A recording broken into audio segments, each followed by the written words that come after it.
You've been deceiving me all this time. Take responsibility and support me. This is an order. What is he talking about? I haven't deceived him. He's just misunderstood everything on his own. Why did I ever fall for someone like him? I almost curse myself for not seeing the kind of man he really is. My name is Belle. I am a 27-year-old office worker. After graduating from college, I got a job at a fairly major company in my hometown. I remember being so happy when I received the job offer. I lost my mother to illness early in life and have lived with my strict father since. But when I got the job, he smiled broadly and said, "That's great."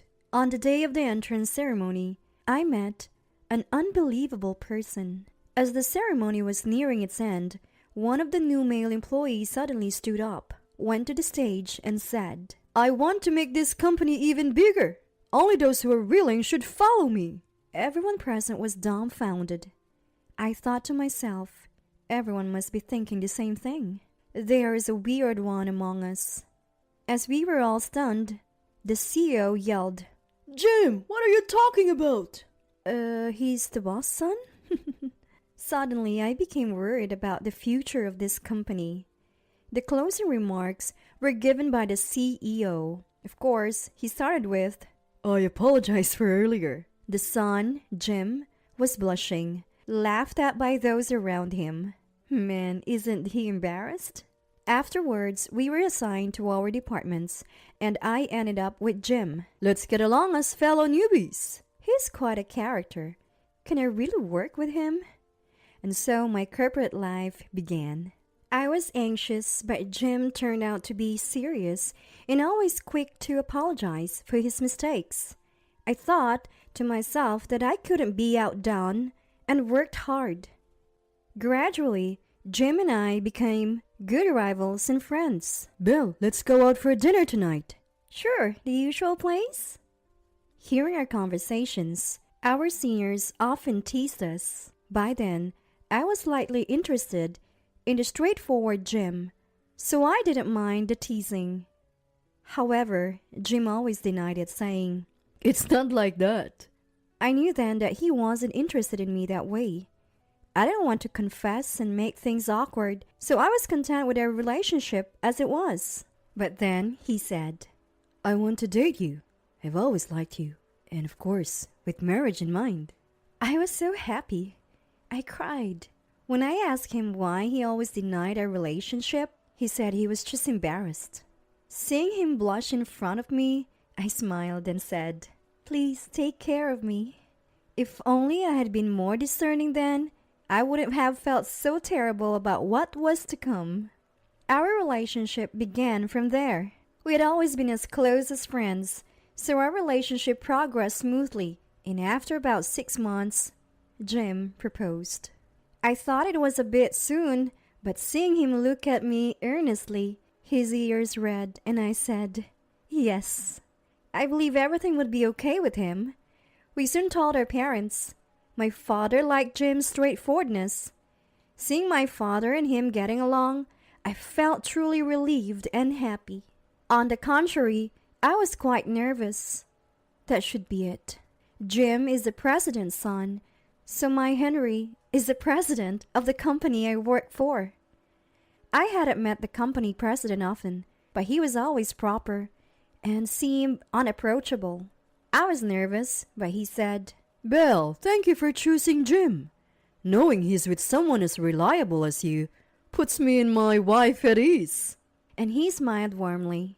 He was completely different from the usual stern boss, more like a kind father. "Belle, I'm so happy to have a daughter like you. How did someone as sweet as you end up with Jim?" Karen was a very lively person. Hearing this, Jim chimed in.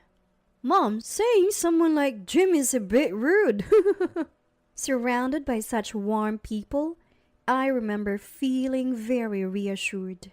However, around this time, I started feeling uneasy about Jim. The first time I noticed it was at our wedding. We invited business partners and held a fairly large ceremony. Watching my father chatting amiably with a company president, my husband Jim whispered to me, Hey, why are Henry and that president so chummy? Looking closer, I said, Tom, wait, didn't I tell you? He's Dad's old friend, and they work at the same company.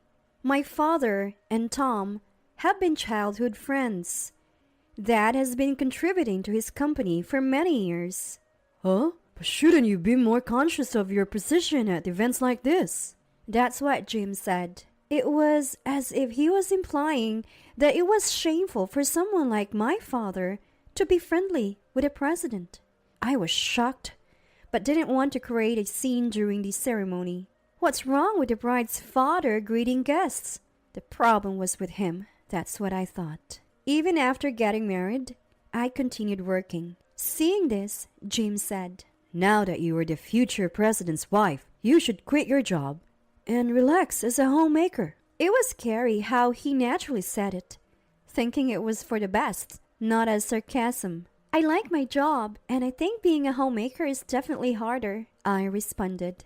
But Jim just laughed it off, saying, That's not true. Jim's mother, Karen, had been a homemaker since marrying Henry. Whenever she invited us for a meal, it was always nutritious and delicious. Her home was always clean and well kept. The house had many rooms, and it seemed she cleaned that spacious place all by herself every day. I always admire how clean your rooms are. I just can't seem to keep mine tidy. As I said this with a bit of embarrassment, she replied, That's perfectly fine, even if cut corners on days when it feels like too much. It's just that my husband has a weak bronchial tube, so I try to be careful about dust. That's all. Jim is the picture of health, just like me. She laughed as she said this. I liked Henry and Karen. Though I disliked Jim's occasional condescending remarks, at that time I never thought about divorcing him because of them. However, an unforgivable event was about to happen in the coming months. One day, as I was working as usual, my husband appeared with a worried look, saying, Belle, come quickly! Dad! Mom! Seeing his face, I immediately knew it wasn't anything trivial. We hopped into a taxi and headed to the directed location. On the way, I learned from my husband that Henry and Karen had been critically injured in a car accident. He was so distraught that he could barely speak. Supporting my shaken husband, we headed to the hospital room, but the two people before us were not the warm and smiling Henry and Karen we knew. It was clear, at first glance, they would never open their eyes again. Seeing them like this, my husband couldn't hold back his tears. I realized how much he cherished them. The doctor explained that a car driven by someone who had dozed off veered into the opposite lane and crashed into Henry and Karen's car. From what was explained, it seemed Henry probably died on impact. Karen still barely breathing when she arrived at the hospital, worried about Henry till her last moment, and passed away. Hearing this, I couldn't stop my tears either. Many people came to their funeral. Of course, my father was there too. Tom, a business associate, also came.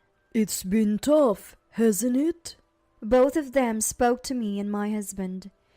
But while my husband greeted Tom with, Mr. President, it's terrible. Thank you for coming today. His response to my father was curtly, yes. When I said his tone was inappropriate, he replied rudely in front of my father, I only want to talk to people who are worth it. Tom frowned at this, but my father said, He is probably not yet come to terms with it. You need to support him. I thought the same, but this was the beginning of my husband's downfall. With Henry gone, it was decided that my husband, being the only son, would take over the company. On his first day back to work, he gathered all the employees and started an outrageous speech. I'm going to stop the lax approach we've had so far. There were no quotas before, but from now on, I'll implement them, and those who can't meet them will be cut off. He spoke like a tyrant. The employees exchanged glances, visibly disturbed. I had heard he would give a speech, but never imagined he would say something like this. I couldn't hide my shock. Back in the office, I confronted him. What was that earlier? Don't you think it was disrespectful to everyone? Shut up. I'm the president, and if someone can't understand my way, they are useless. That's what he said. I responded with sadness. Henry always said the employees were like family. I chose this company because I was drawn to Henry's words. I had considered joining the same company as my father, but it felt somewhat embarrassing. Flipping through the company's brochures, I came across Henry's words that employees are like family. I bet this is a wonderful company, I thought. Indeed, my colleagues all seemed to enjoy their work and held the president in high regard. When trouble arose, we didn't just blame the person involved. We covered for each other. As a newbie, I often receive help from my seniors. It's true that increasing productivity might improve our performance, but pushing too hard will naturally lead to more mistakes. We're doing fine as is, and I believe Henry's approach was best. But my husband hated it. Family? That is too soft. Employees are just pieces. They're different from us, from me. Who is this person? He'd always looked down on others. But realizing this was my husband's true nature, I felt I couldn't follow him anymore. What? That's terrible. Sorry, but I think Jim's approach is wrong. When I said this, my husband glared at me and snapped, You're annoying! Before storming out of the room. The company became unbearable to watch after that. My husband imposed strict quotas and pushed those who couldn't meet them towards resignation. It got to the point where employees were breaking down, turning to me in tears. I'm sorry. That's all I could say. One by one, employees left until, within a half a year of my husband taking over, the staff halved. The company has turned into a completely black company, suffering from staff shortages and plummeting performance. It was getting so bad that I thought it might be better to consider closing down. It's only a matter of time. Then, I received terrible news. It was from Tom. I rushed to the hospital. Dad? There, my father, a bit thinner, lay in bed. What's up, Belle? What about your work? Your company's in trouble, right? Even after collapsing at work, that's what he said. The doctor's words left me in despair. Dad had pancreatic cancer. Prepare for the worst. He might not have a year left. Back in his room, Dad said, Am I that bad? You were always bad at hiding things. With a small smile, hearing that, I burst into tears. Dad always put himself second. My beloved father. We talked about the old days and caught up on recent times. When I mentioned my husband's awful behavior, Dad fell silent with a puzzled look. Back home, I made a request to my husband. We barely spoke lately, and our marriage was falling apart. But I hadn't divorced him because I was worried about everyone at the company. Still, for now. Hey, Dad has cancer. He might not last a year. Can I take some time off work to be with him? I thought even he would agree, but he coldly replied, Why? Can't believe you're saying this given the current situation. I knew I was asking a lot, but the current situation was his fault, and I kept silent as he continued. Besides, you're married now, part of this family.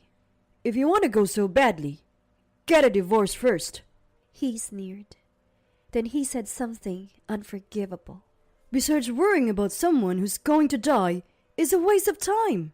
You're being stupid. Unable to contain my anger, I pulled out a piece of paper from the drawer and thrust it at my husband, saying, Write this now." It was a divorce application, and I had already filled out my part. Are you serious? You're such a fool. You're giving up being the CEO's wife? While laughing unpleasantly, he signed it immediately. As I put the divorce papers in my bag, I retorted, "The fool is you. What good is being a CEO's wife? Hope you don't regret this divorce." To which he replied, No way. Just leave already. That was the end of my marriage. Though I once loved my husband deeply, I felt no regret in leaving him. I informed him, and after one last day at work, returned to my parents' house. My father had been in and out of the hospital. On his good days, we'd go for walks or cook together. I remembered how, as a child, he used to take me fishing. Being an avid fisherman himself, he even went fishing again. There were days he seemed so well. I questioned his illness, but the disease steadily worsened, and he was hospitalized again. His decline was rapid. Half a year after my divorce, my father passed away. His last words were, I'm happy I got to spend so much time with you at the end. Now, go, find your happiness. Many people came to my father's wake.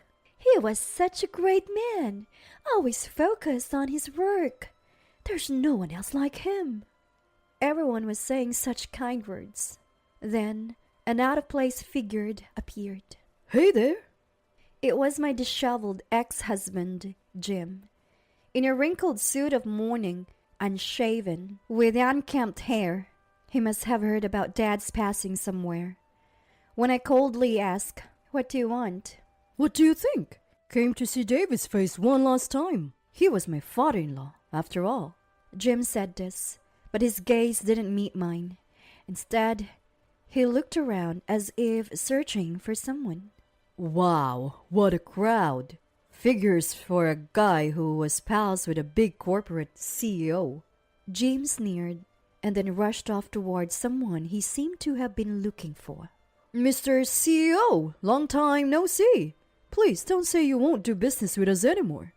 That someone was Tom. Everyone looked puzzled by my ex-husband's inappropriate behavior. Even as I tried to usher him out, my ex-husband wouldn't budge, continuing to apologize profusely. Tom brushed off my hand, shaking his head, as if to say, It's okay. Look at me, I'm sorry, but my mind's made up.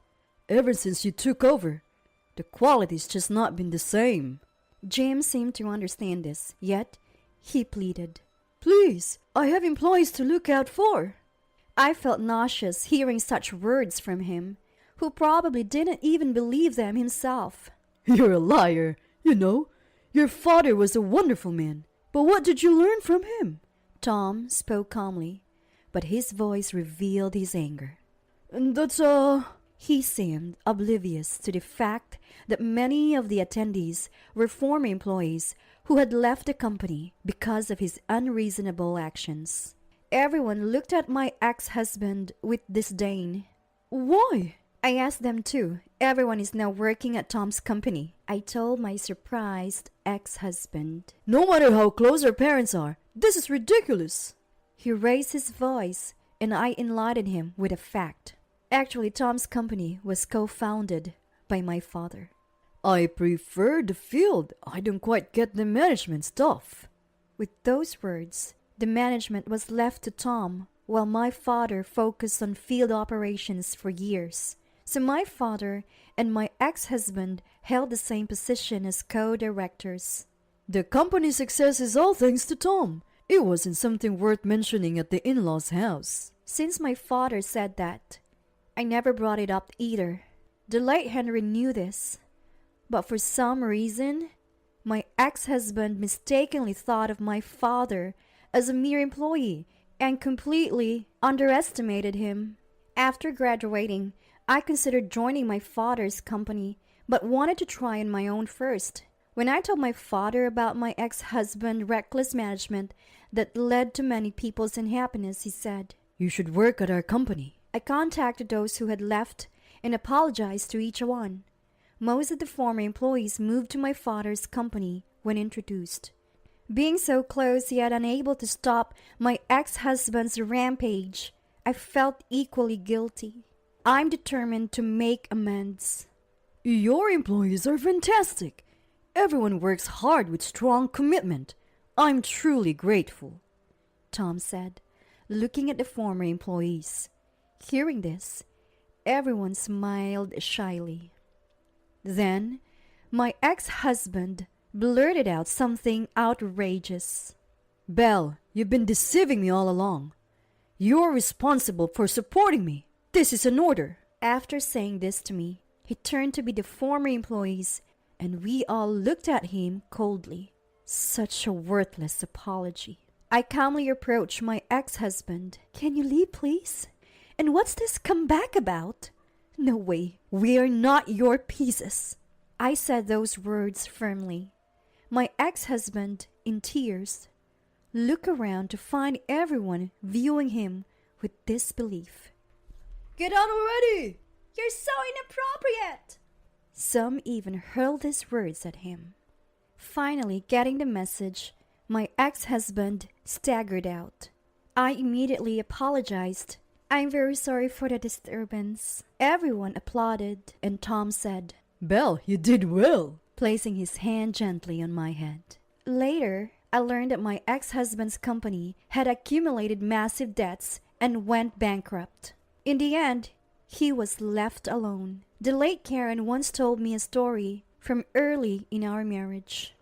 "Jim used to be small and often got teased, but then he started boasting, 'I'm the son of a president.'" Hearing this, the late Henry always scolded him.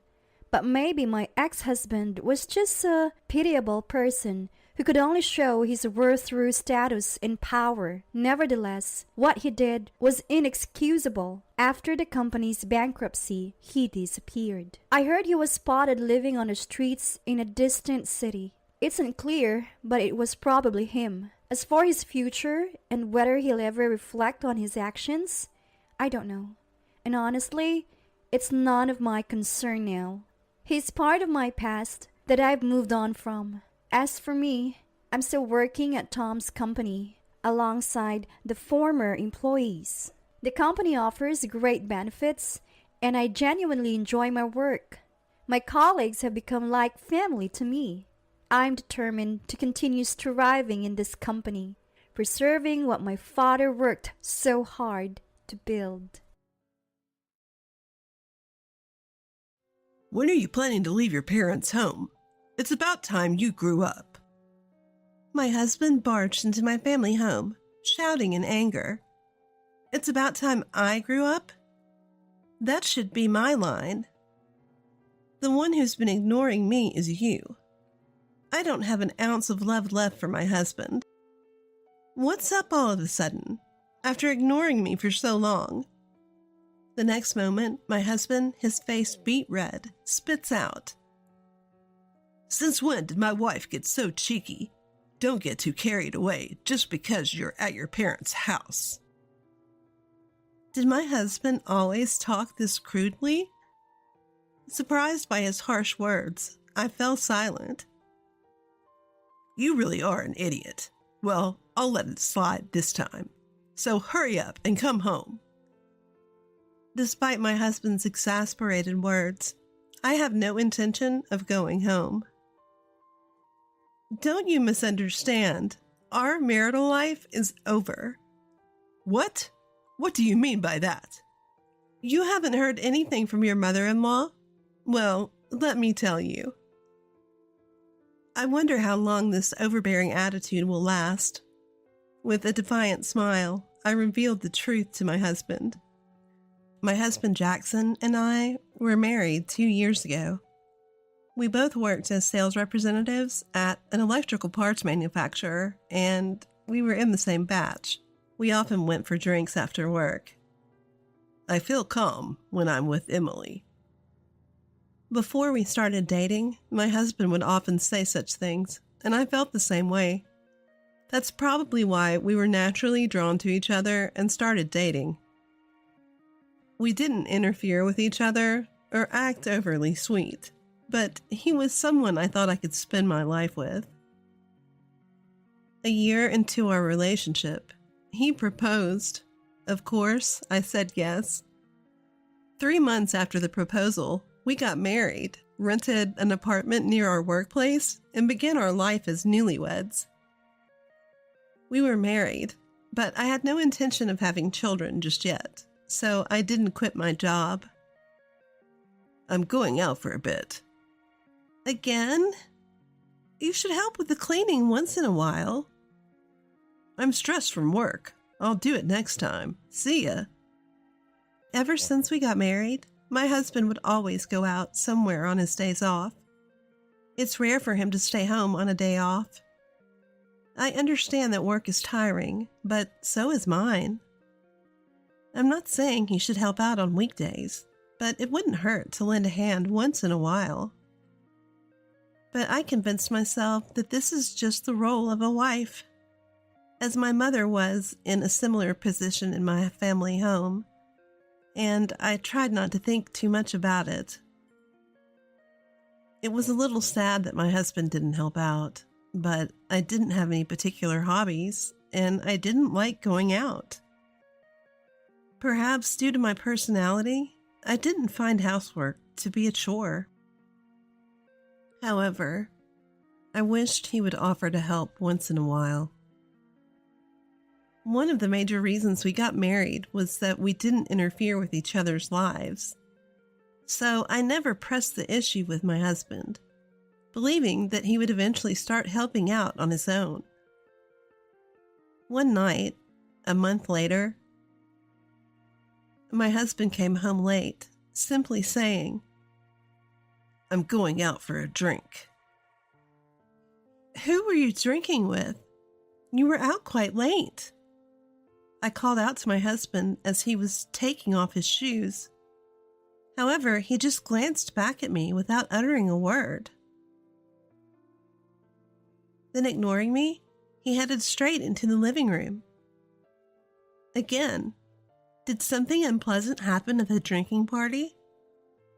My husband always gets oddly quiet when he's in a bad mood. Best to let him be in times like this. That night, I decided to leave him alone in the living room and just go to bed. There's nothing more to be done once he's in this state. He would refuse to engage in any conversation whatsoever, and dealing with him would only leave me drained. By the next morning, he'd probably be back to his usual self.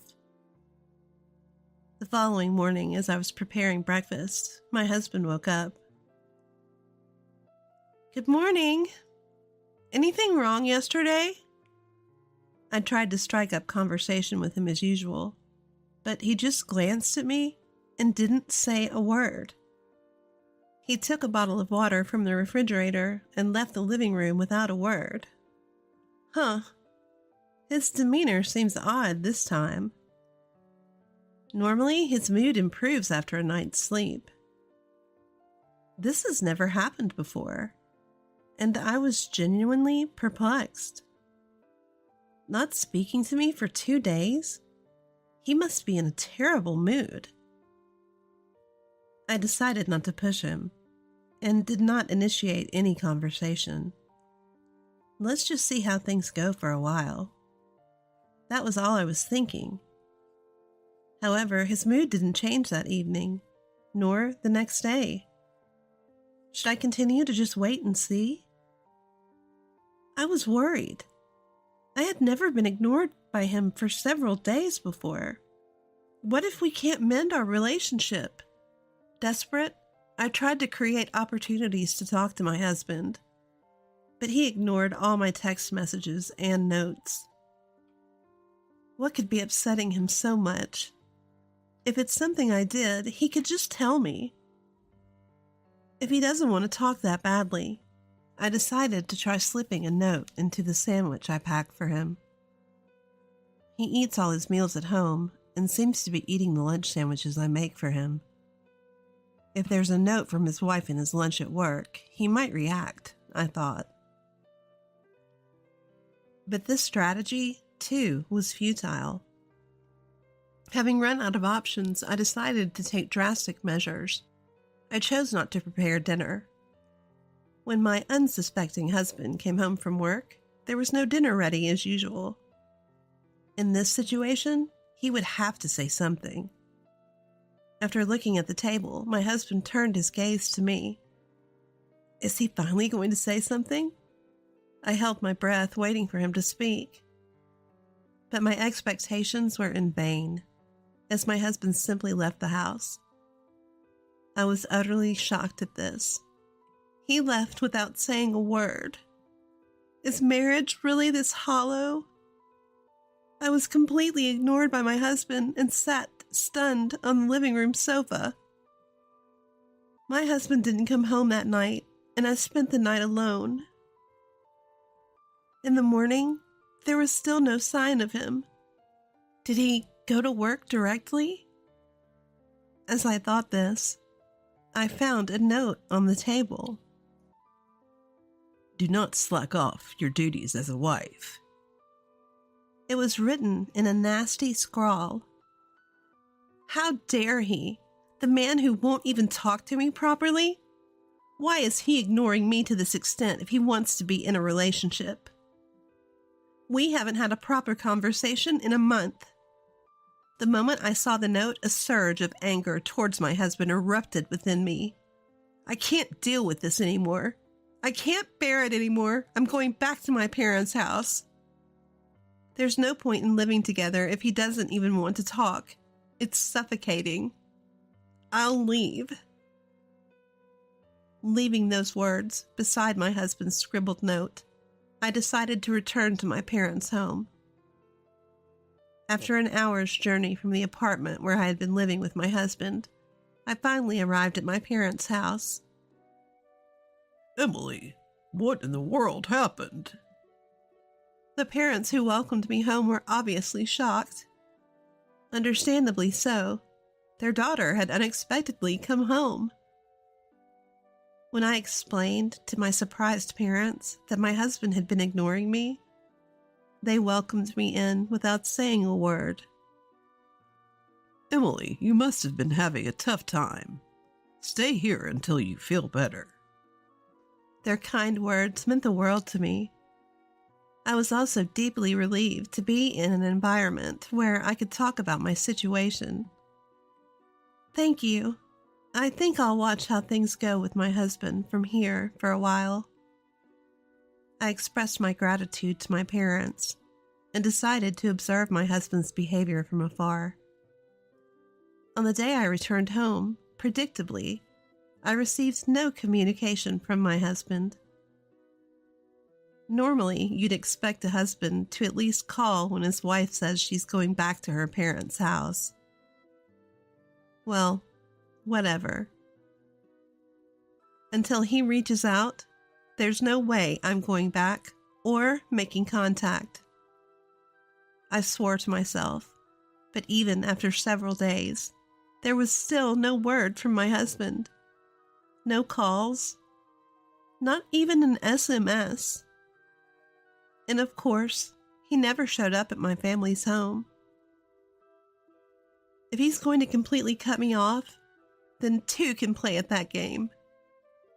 Initially, I was quite stubborn about it, but as the days with no contact from my husband dragged on, I eventually stopped caring about him. Before I knew it, half a year had passed since I returned home. One day, as I was about to head out shopping and opened the front door of my parents' house, my husband was standing there, looking like he was ready for battle. Why are you here? Having completely forgotten about my husband, I unintentionally let out a voice. He must have come because he wants to say something. I wonder what he'll say. I braced myself as I looked at my husband standing rigidly, but all he did was glare at me in silence. Oh, So he's still playing this ridiculous silent game. Then I have nothing to say to him, and I wish he'd go home. With that in mind, I tried to leave for the store, ignoring him. But without saying a word, he tried to enter the house. What? Wait! What are you doing? Stop! I hurriedly tried to stop him, but he just looked at me as if he couldn't understand why I was trying to stop him. Don't just barge into someone's house. I'll call the police, I blurted out at my husband. Seeing me react like this, my husband smirked. You've become quite cheeky for a wife. My husband's voice, which I hadn't heard in a long time, was low and cold. What do you mean, cheeky? You're the one who's been ignoring me all this time. I'm not pleased with you suddenly showing up. Huh? Since when did you get so high and mighty? Don't let staying at your parents' house go to your head. Wait, did he always talk this rudely? Getting above my head? Me? I never thought I'd be accused of that. As I fell silent under my husband's pressure, he kept on ranting. Don't mess around. You've left our home empty for half a year. You're not doing anything yourself, and you're just relaxing at your parents' house. Well? No, hold on. Why do I have to be scolded like this? After all, it was him who started ignoring me. Though I had been taking his one-sided accusations, I started to feel a surge of anger towards my husband. All right, I've got something to say too. Why should I take the blame? This whole thing started because you decided to ignore me, you know? Huh? Why are you so mad? Calm down, okay? I'm willing to forgive you now. Just come back home. My husband uttered with an air of superiority, completely unfazed. How can he act so high and mighty? Hearing this, I retorted, Forgive me? I don't need your forgiveness. To me, you're nothing more than a stranger now. At this, he looked utterly bewildered. Huh? A stranger? What are you talking about? Don't make me repeat myself. I meant what I said. He exploded in anger, his face reddening once again. Stop talking nonsense. You've been living leisurely at your parents' place for 6 months. Has it made you lose your mind? We're married, aren't we? If we're married, why didn't you bother to talk things out? You ignored me because you had issues with me, didn't you? Don't make assumptions. I never said any such thing. Pack your things now. We're going home. Ugh, I've reached my limit. Why do I have to put up with this man's nonsense? He's so clueless about what's happened during these 6 months. Poor guy. Maybe it's time to show him the reality. You're shouting and yelling, but do you know anything at all? What do you mean, anything? Did you hear nothing from your mother?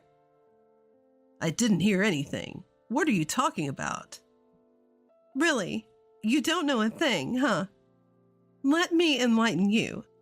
Your mother brought over the divorce papers. They had your signature. And since I no longer wanted to be with you either, I signed them too. A month after I moved back into my parents' house, I received a call from his mother. She asked me to meet her at a nearby cafe. There, she had handed me a set of divorce papers, bearing my husband's signature. What does this mean? What does it mean? I heard from Jackson that you haven't come home and you're not even communicating properly anymore. Her eyes bore the same cold look my husband usually gave me. So, Jackson asked you to give me these divorce papers. Oh, yes, he did. A surge of joy filled me. I was free from my husband. Thinking about it gave me such a sense of relief.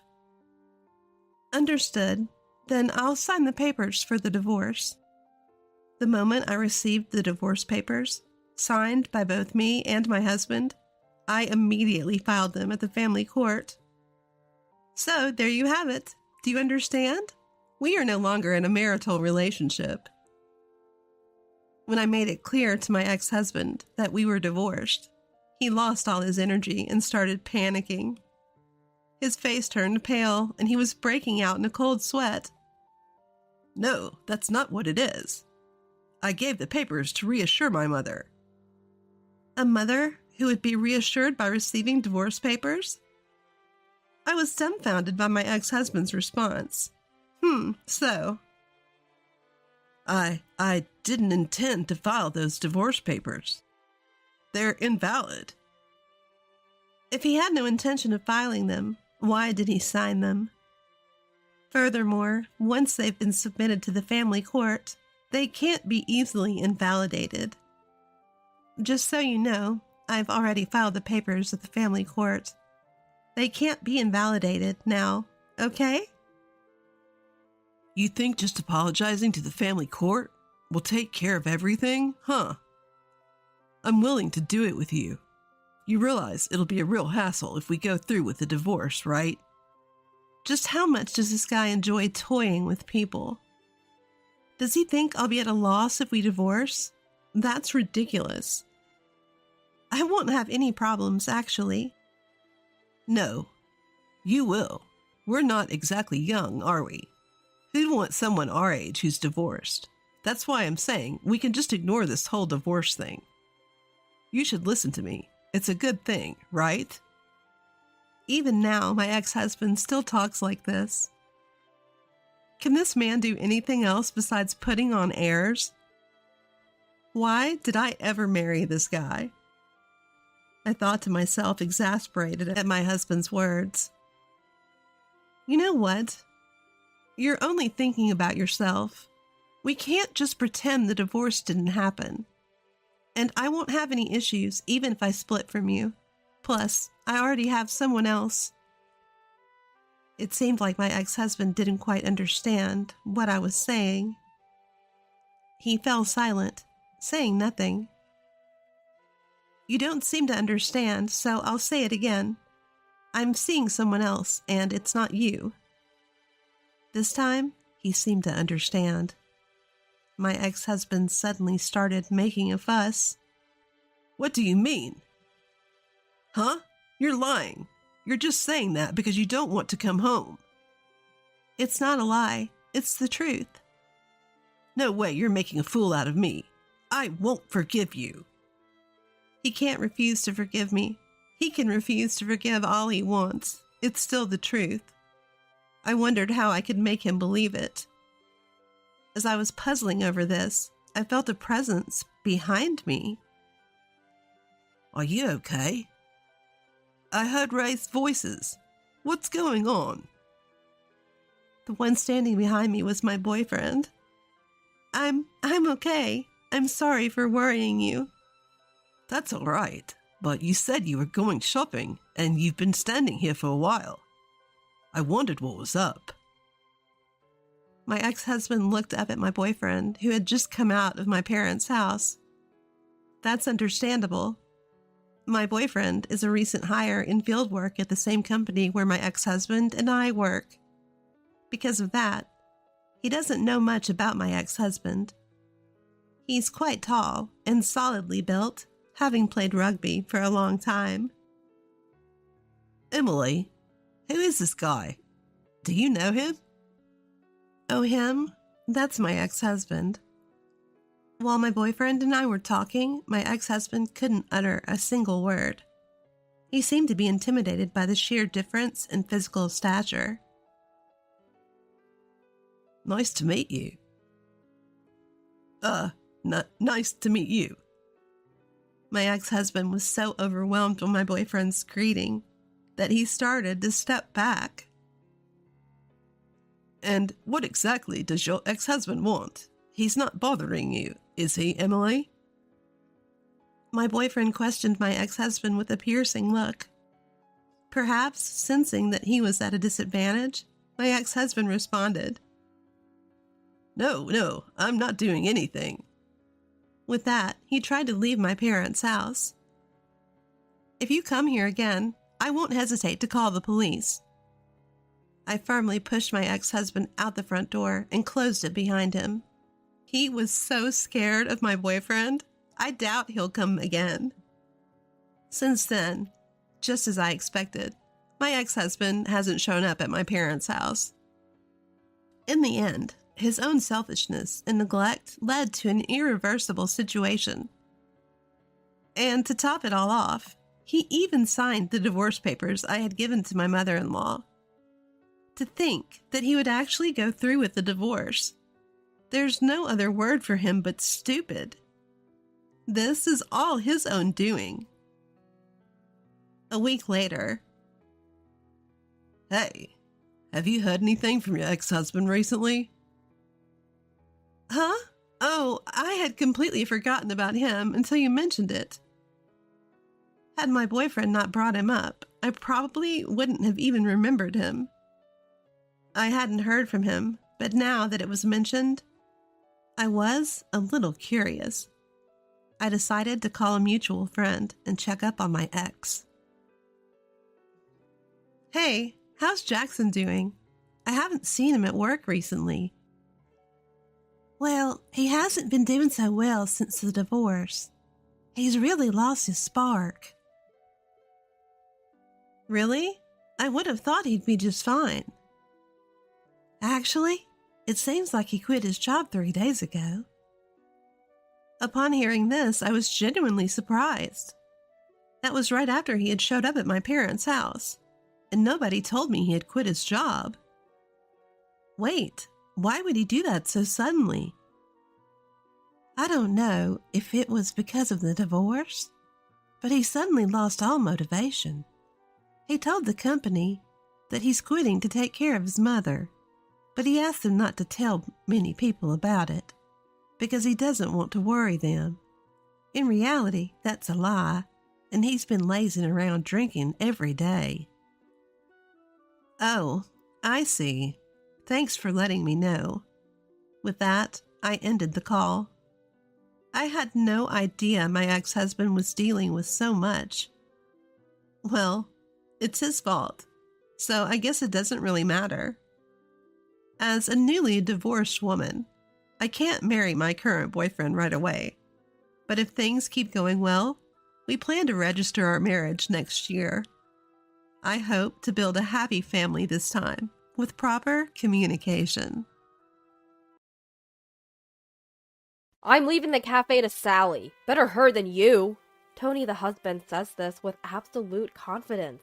Sally, the daughter-in-law he's talking about, nods with joy. Who does he think he is? He knows nothing about this business. Tony seems delighted, almost as if he's the one running the show. Maybe because he's been playing the role of the cafe owner.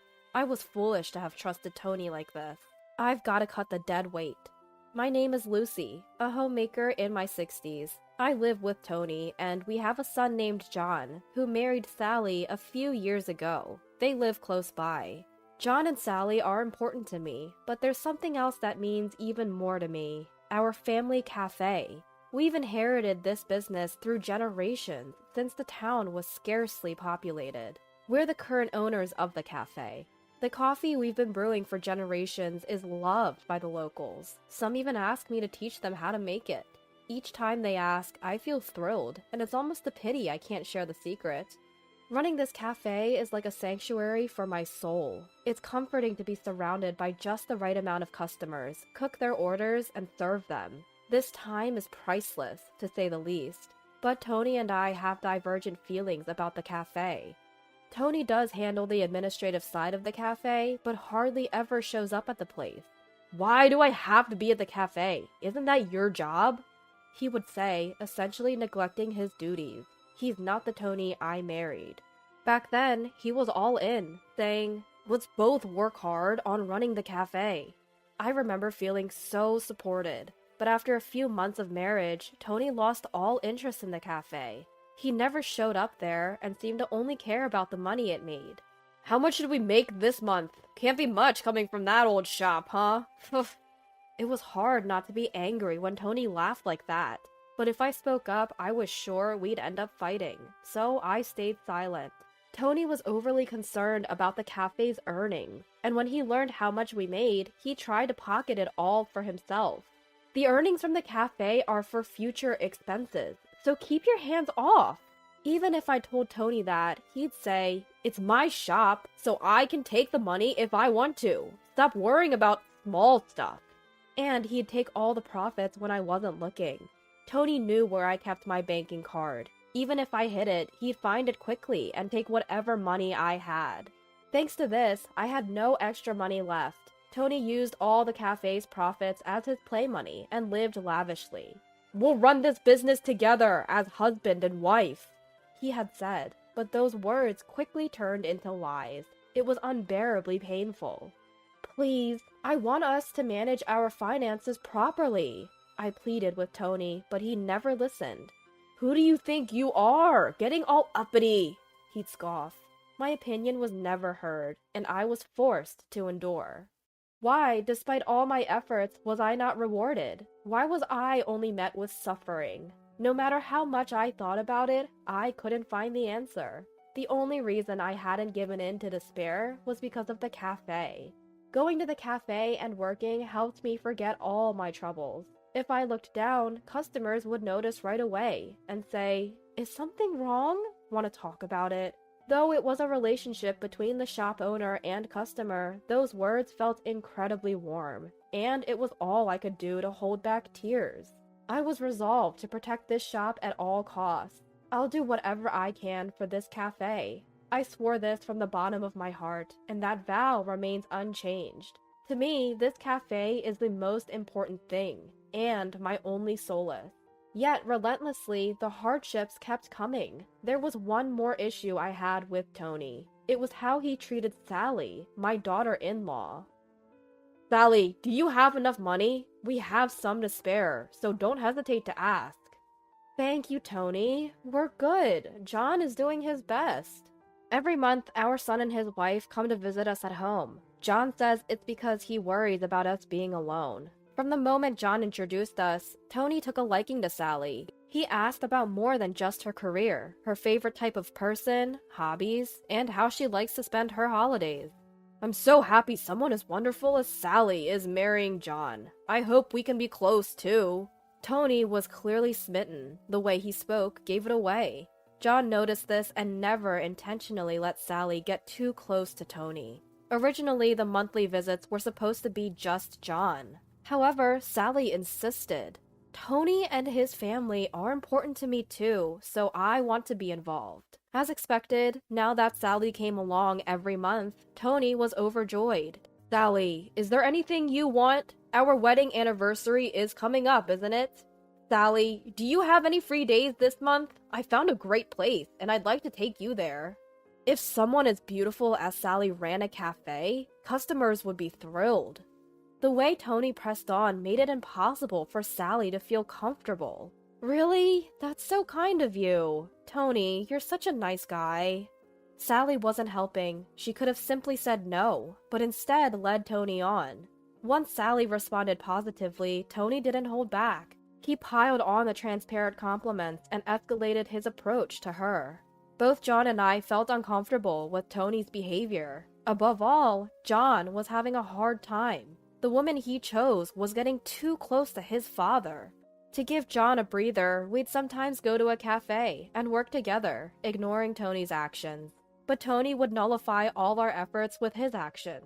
That day was also one when our son and his wife would visit. But Tony's demeanor was a bit different today. He frequently looked over at me, a serious expression on his face. "Just a moment, I need to talk to everyone here," Tony announced. His voice was so somber that we all sat down to listen. "I can't take it anymore." Tony began speaking as soon as he opened his mouth. "What can't you take?" John asked, and Tony let it all out. "Lucy's attitude is unbearable. She acts as if she owns the cafe, not letting me manage the profits. Even though I'm the one who owns the cafe, she looks at me as if I'm useless. It hurts me every time I see that. If Lucy doesn't change, I can't go on like this. I was shocked by Tony's words. Why did I have to hear something like that? Wasn't it Tony who walked out on the cafe we decided to run together? I held back my urge to confront him, seeing he still had more to say. Then Tony dropped the bombshell. I'm giving my cafe to Sally. She's a better choice than you anyway. I blurted out, what? Why would he make a decision about our joint cafe all on his own? Shouldn't he be consulting me first?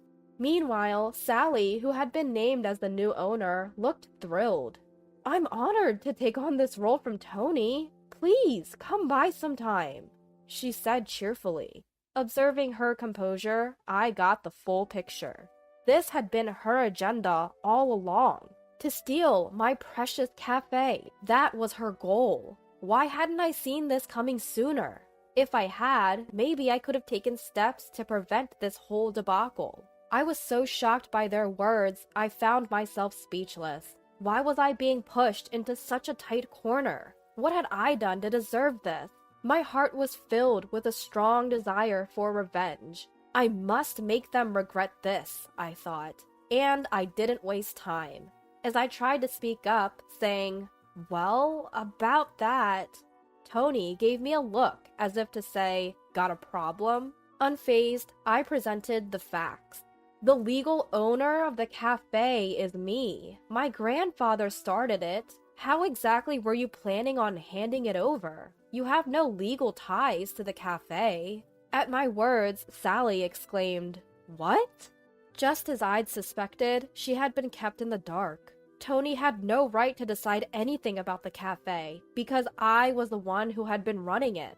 Of course, transferring the shop to someone else is impossible without my consent. For Tony to even suggest giving it to Sally, he must be operating under some serious misconceptions. You did say we were co-managing the shop, didn't you? Doesn't that make me part owner too? I did say that, and I even tried to transfer the title to you. But when I suggested doing the paperwork, you didn't want to, remember? That's on you. When we first got married, I had intended to give Tony ownership of the shop, but the one who refused was unmistakably Tony. Seeing Tony go pale as if he'd forgotten all that, I can't help but chuckle at him. When was the last time I saw Tony this deflated? But Sally stood up as if to defend Tony. Lucy, that's too harsh. Poor Tony. Saying that, Sally stepped in front of Tony as if shielding him. Watching her, Tony said, Sally, in a voice that sounded relieved. Tony was thinking of me when he did this, so please stop blaming him.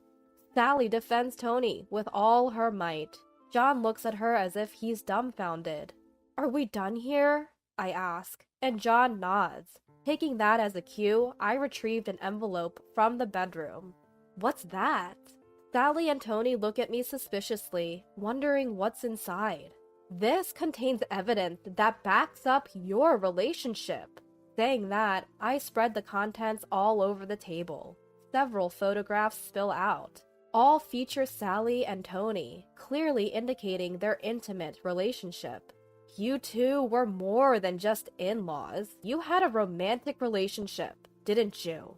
As I say that, showing the photos, Sally glares at me, her face filled with rage. How can you be so cruel? Do you enjoy hurting people? Sally vehemently accuses me, and Tony joins in.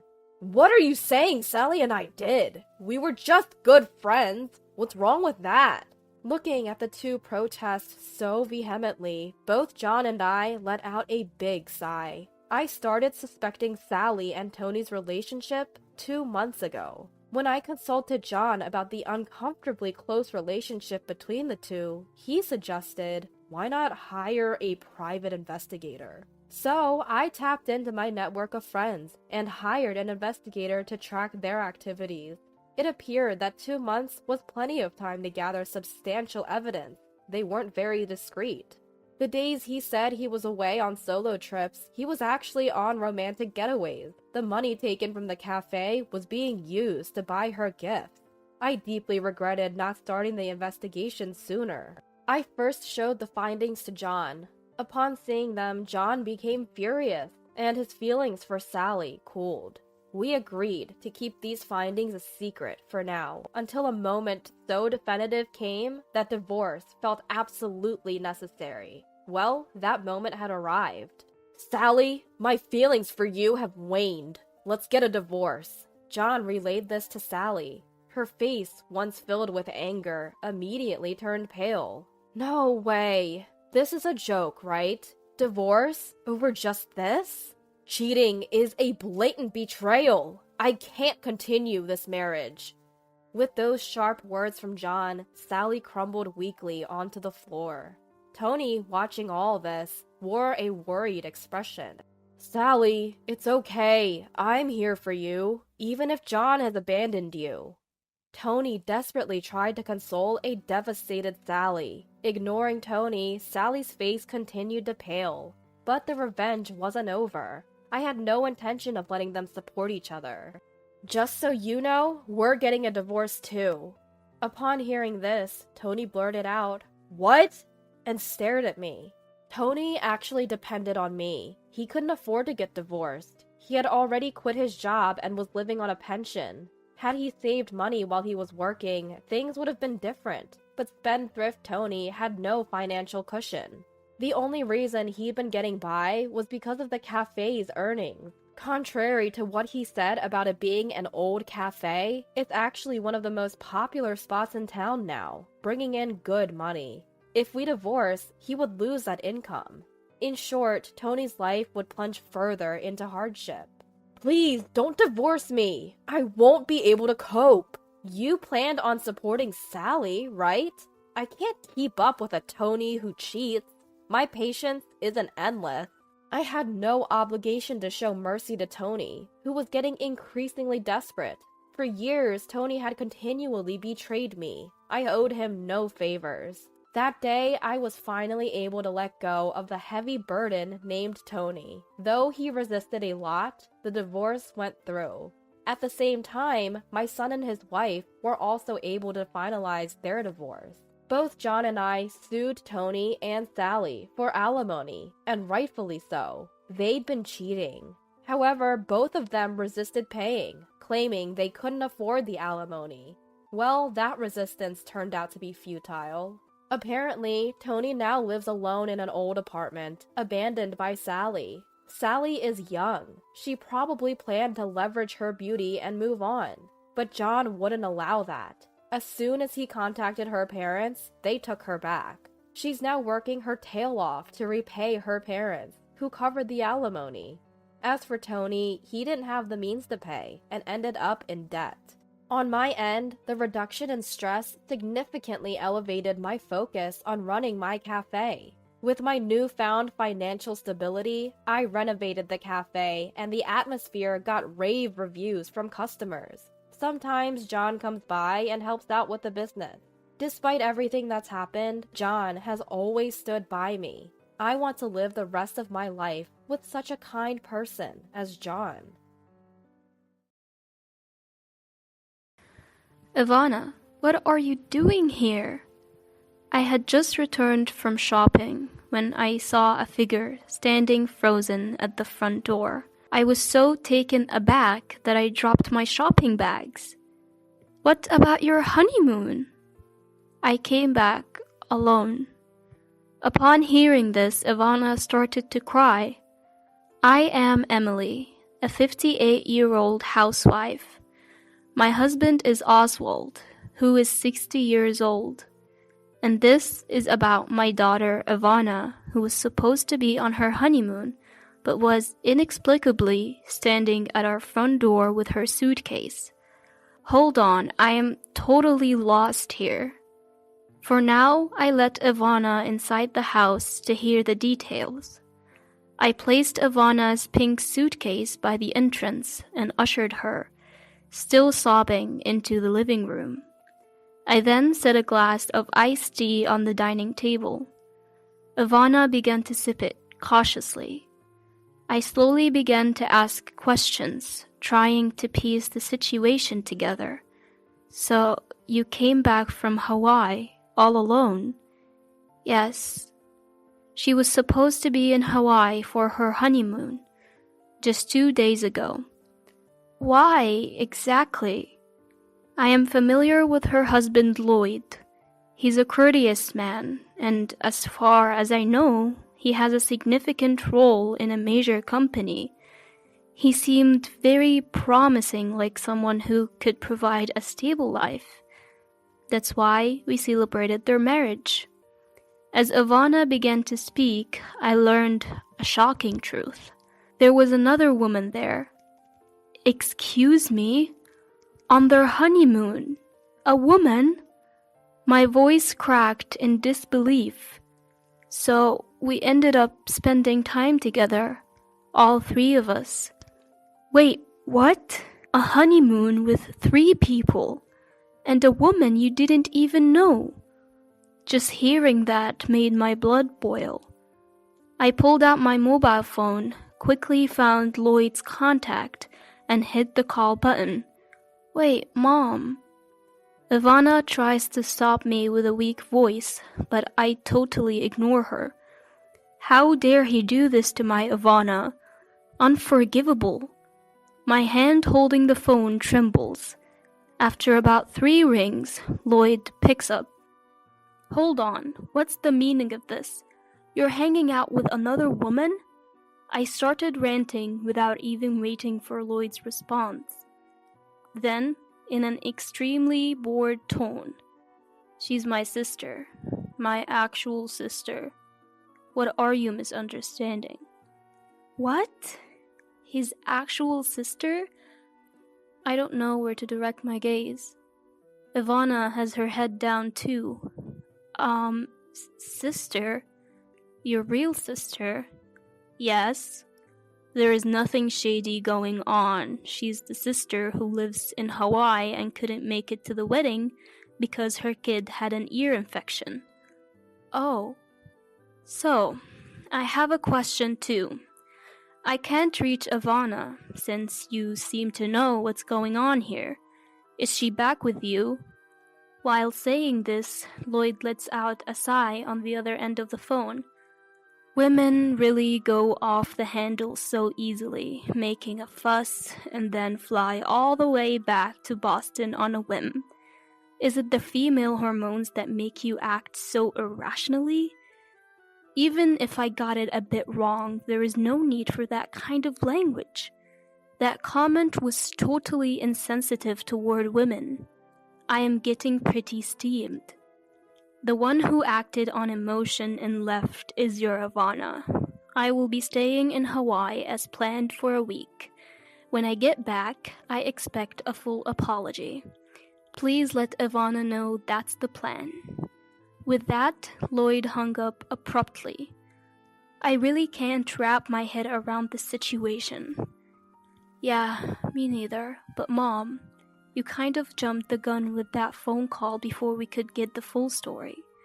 According to Ivana's explanation, as soon as they arrived in Hawaii, it seems Lloyd's real sister was waiting for them at the hotel. Lloyd told me, so my sister will put you through some special training to see if you're worthy of being my partner. I've never heard of a honeymoon where the groom's sister tags along to give lessons in housekeeping. What? We never talked about this.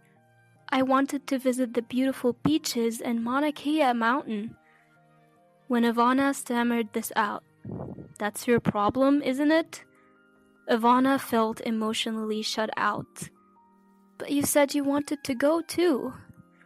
Once my sister's special training is over, we can go wherever we like. Of course, all 3 of us. The reason we chose Hawaii, where my sister lives, is precisely for this. Then a woman named Sanaya, the sister, said, Enough talk. From today, I will be giving you an intense homemaking course. I've been doing this for years. As both a wife and a mom, I want to go all out to help my brother's marriage. Off to my house we go. So it seems this mysterious training started unfolding. So, what happened once you got to his sister's house? I found myself parched. I poured more iced tea into my empty glass to encourage the storytelling. Even though Lloyd is usually serious, it was clear from that phone call that he looked down on women, and Ivana as well. Turning a honeymoon into a housekeeping training camp? Hearing this almost made me want to throw my iced tea in anger. Go on. Ivana continues the story haltingly. The house they were driven to, Sanaya's home, was cluttered with children's toys. First lesson in housekeeping cleaning. Apparently, she was told to clean the scattered toys. Next is the shower room, and also the toilet. While Ivana was doing the work, Sanaya, claiming to be supervising her housekeeping skills, was spending time with Lloyd in the living room. Isn't this basically using your partner for menial tasks under the guise of visiting home? Doesn't it feel like harassment? When I pressed for more details, that's not all. Fresh tears streamed down from Ivana's eyes. They told me to make dinner for Sanaya's family of 4 plus the 2 of us, just using what was in the fridge. I've never cooked for 6 people before. I thought I would learn how to cook as we went along in our marriage. I couldn't even come up with a menu. Ivana's ordeal continued. So I found some eggplant in the fridge and tried to look up recipes on a cooking community website on my phone. Then Sanaya said, "You should be able to cook by eye. Using your phone is unacceptable." She took my phone away and said, "This is a failure. I'm going to need to give you some intensive training. We're changing all our vacation plans to stay at our house." The entire vacation? Even one day would be ridiculous, but the whole vacation. So that was it. Apparently, she took back her phone and returned home, sobbing. What even is this? Ivana was really looking forward to their honeymoon. The hotel had a sparkling pool and a view of the beautiful ocean. They must have been excited to try poke balls and Hawaiian plate lunches. But Lloyd and Sanaya trampled over those dreams so easily. Then, Ivana, tears streaming down her face, brought up a suggestion. Interesting. Sounds like a plan. I decided to support Ivana with all my might. As soon as the honeymoon was over, Ivana received a call from Lloyd.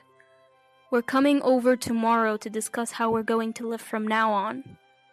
When Ivana asked, "What do you mean by how we're going to live?" "You failed as Lloyd's partner, so we need to discuss what's next. Seth said you're a total failure in the kitchen. We need to talk specifics. Seth is coming with me. So listen carefully and think about where you went wrong."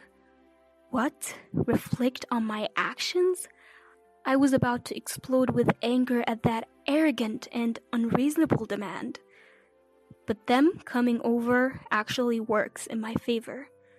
I decided to handle this calmly. Finally, the day of the confrontation arrived, and Sanaya and Lloyd showed up. "Well, Ivana, done any reflecting?" Lloyd starts off with arrogance right away. The serious demeanor he had during our first meeting seemed to have flown away. "For now, please, come in." I led the 2 of them into the living room. "Now, let's start the Ivana's partner test." I called out loudly for my husband, who was waiting in the other room. "All right." My husband walks in holding a yoga mat, a confident smile on his face. "Gotta keep in shape to protect the family. First, we're going to work on our core and back muscles." My husband has recently become concerned with aging and started going to the gym.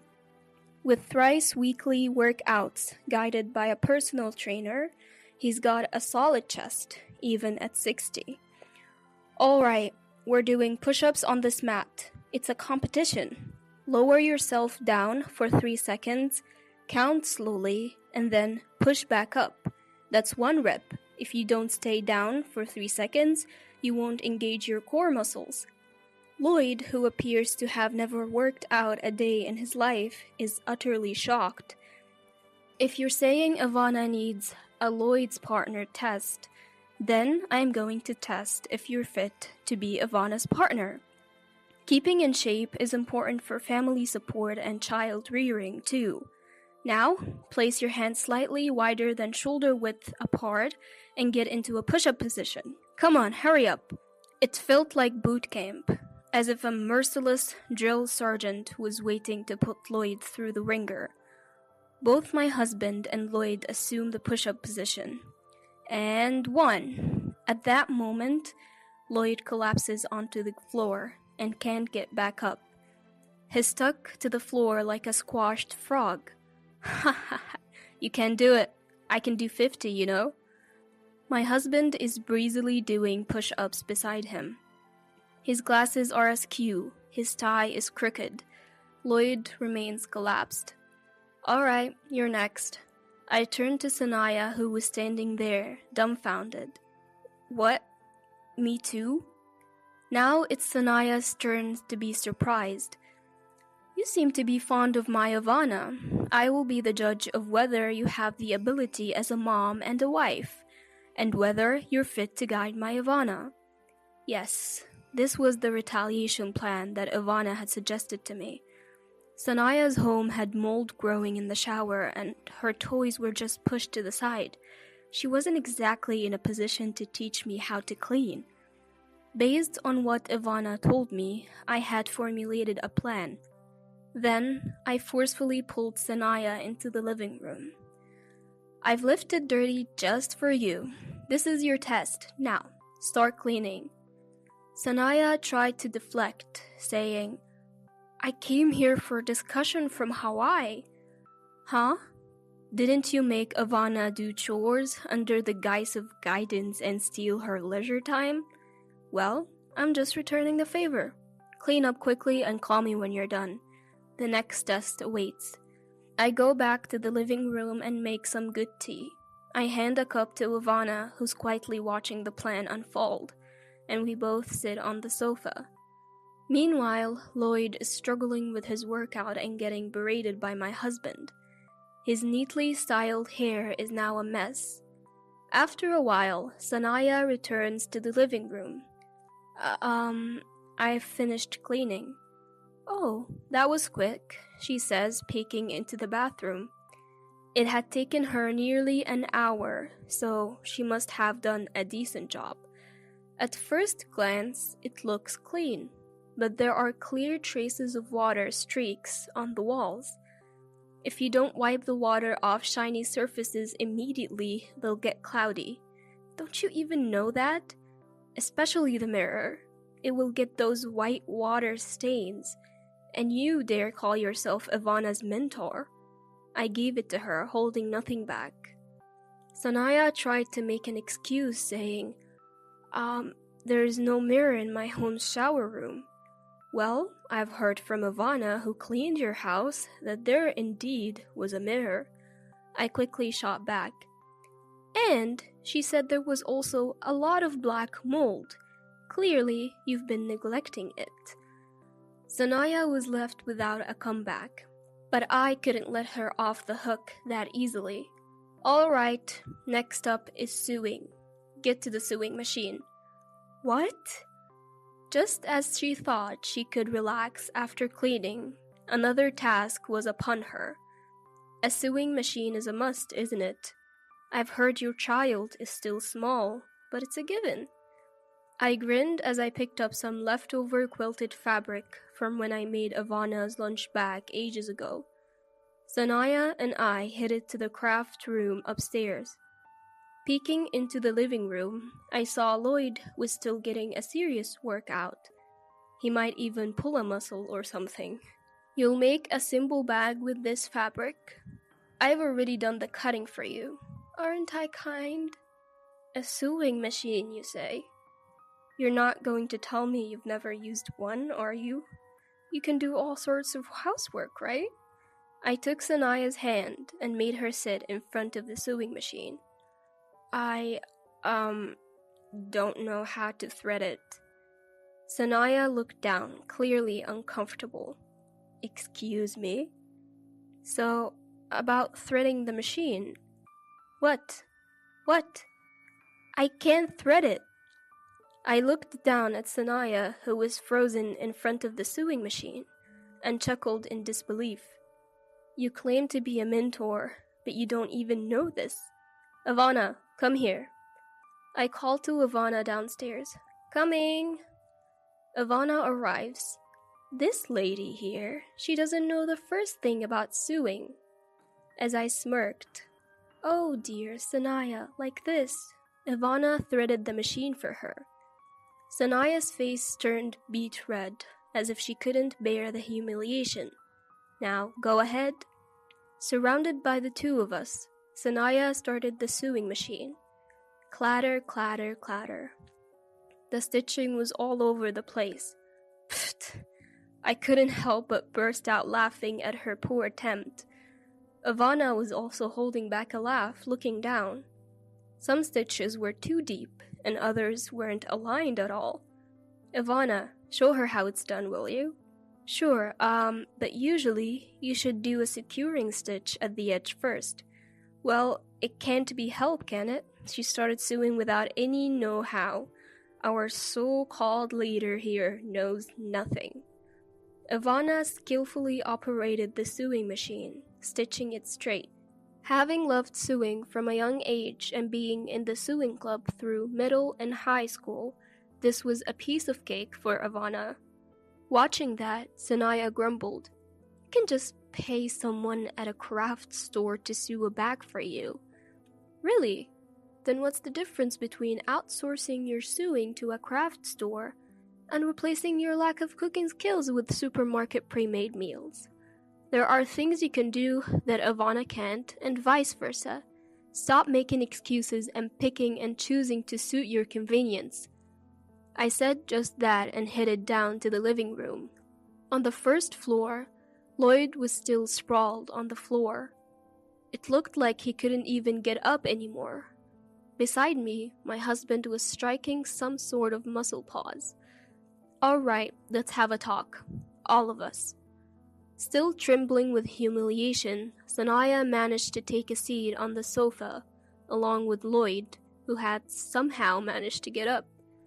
Ivana, my husband, and I sat across from them. First, take a look at this.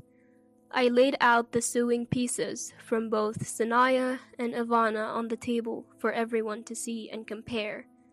It's downright hilarious that someone who can only produce something this shoddy would act like they're in charge. Lloyd stared at his sister's wobbly stitching, completely stunned. That said it all. Sanaya was at loss for words, her hands trembling. This one's a mess too. Unbelievable that they only had Ivana do the special training. This time, it was Dad who laid into Lloyd. You've been going on about women, but we really have to question how you're doing as a man yourself, I added, driving the point home. Okay, this is probably a good place to stop. That's right, I remembered something Ivana and I had agreed upon that day. Ivana, go ahead and bring it out. Ivana presented some documents. It's not a quick divorce or anything, but I just can't go on with you anymore. I'm glad I realized it sooner rather than later. Ivana stated it firmly. What? Their voices of surprise came out in unison. Both widened their eyes, flustered and mouths moving, but no words coming out. Hold on, I was thinking of forgiving you as long as you showed some remorse. Finally, Lloyd spoke up. Sure, I can't cook, but that's not something I need to be sorry about. Devoting all our honeymoon to training and bringing in Sanaya, it's all just too absurd. I can't be with you anymore. Ivana started signing the papers with a pen. Wait, so it's my fault that you're getting a divorce? All I did was point out your flaws. Now it was Sanaya's turn to panic. Ivana shook her head. I never said I can't cook. I was planning on learning eventually. Besides, She paused for a moment. Just like I have things I can and cannot do, so does Sanaya. Judging that solely based on your own convenience and standards is wrong, she said, setting the record straight. I went in for the kill too. You can't even sew or clean acting all high and mighty. Plus, you ruined the honeymoon and treated Ivana like a servant. I am too embarrassed to be related to you. Just sign the divorce papers and get out. And so, Ivana came back to our home. Sanaya got divorced because she was terrible at housekeeping. How dare she continuously harass Ivana, claiming to be some sort of mom or Lloyd's partner without even considering her own flaws. This is what we call personal responsibility. Meanwhile, Lloyd kept making mistakes at work due to his inconsiderate personality. He even said something insensitive to a female coworker like, "These documents are a mess. Are you not in the mood to work just because you're feeling unwell?" He faced severe disciplinary action and was suspended from work. Would you come back? If you reflect on this, I believe we can start over. And I feel like I could even get my position back at work. It seems like Ivana kept getting messages from Lloyd pressuring her to get back together, despite showing no signs of remorse. That's not gonna happen. I'm getting married. With that, she promptly cut off communication. Yes, Ivana is set to remarry in 6 months. Her new partner is also a businessman, similar to before, but much more easygoing. He's into ab rolling and has a fit physique. As long as I can eat, I'm good. When they dine together, they get excited talking about things like protein for bodybuilding. Ivana, who's now seriously learning to cook, joins her in the kitchen. I mean, I could at least make scrambled eggs. While making sandwiches for work, Ivana recalls those days. It's okay, don't worry about it. You'll get the hang of it as you go along. With that, I seasoned the dish just by eyeballing it.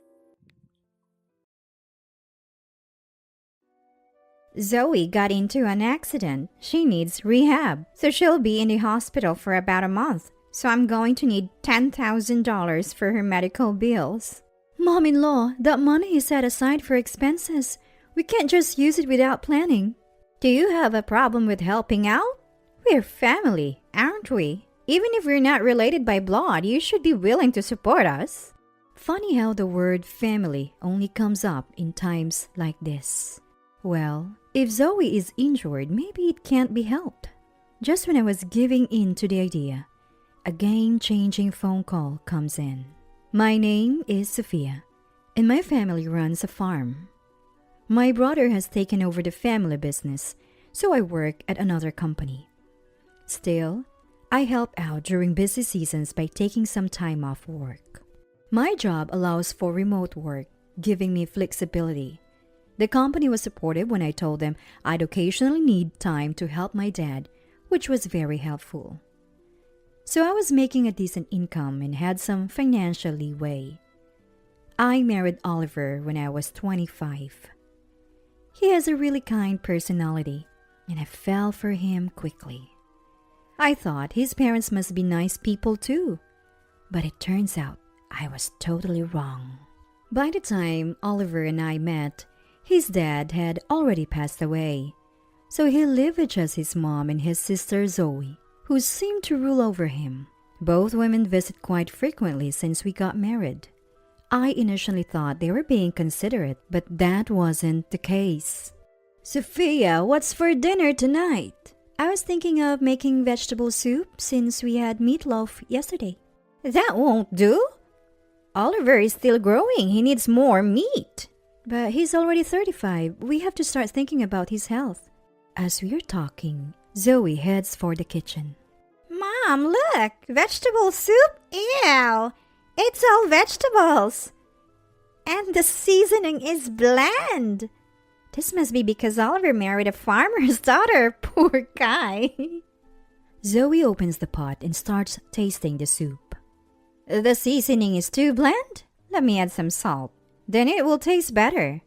She proceeds to pour a ton of salt into the pot. I was so stunned, I couldn't move.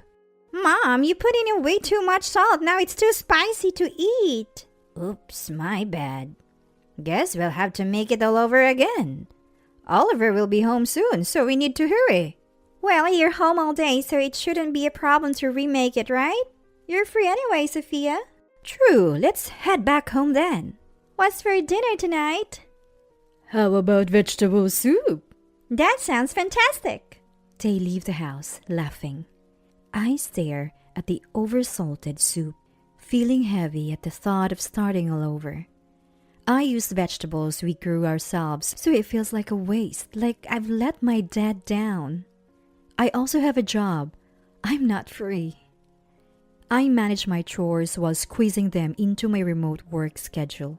They don't seem to get that. 30 minutes later, Oliver comes home from work. Dinner isn't ready. I apologize after welcoming him home. I'm sorry, Mom-in-law and Zoe came by earlier and dinner isn't ready yet. They came again, huh? It's okay, I think we still have some instant ramen. I'm really sorry, I'll buy some water for you. Oliver must have some idea what mother-in-law and Zoe are doing when they come to his house. But he doesn't seem to care at all. Probably can't stand up for himself. I get it. They're his family. But he should say something. That was my true feeling. I think Oliver is kind because he takes after his father, not his mother.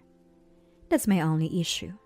He helps around the house even though he's tired from work and we go out on his days off.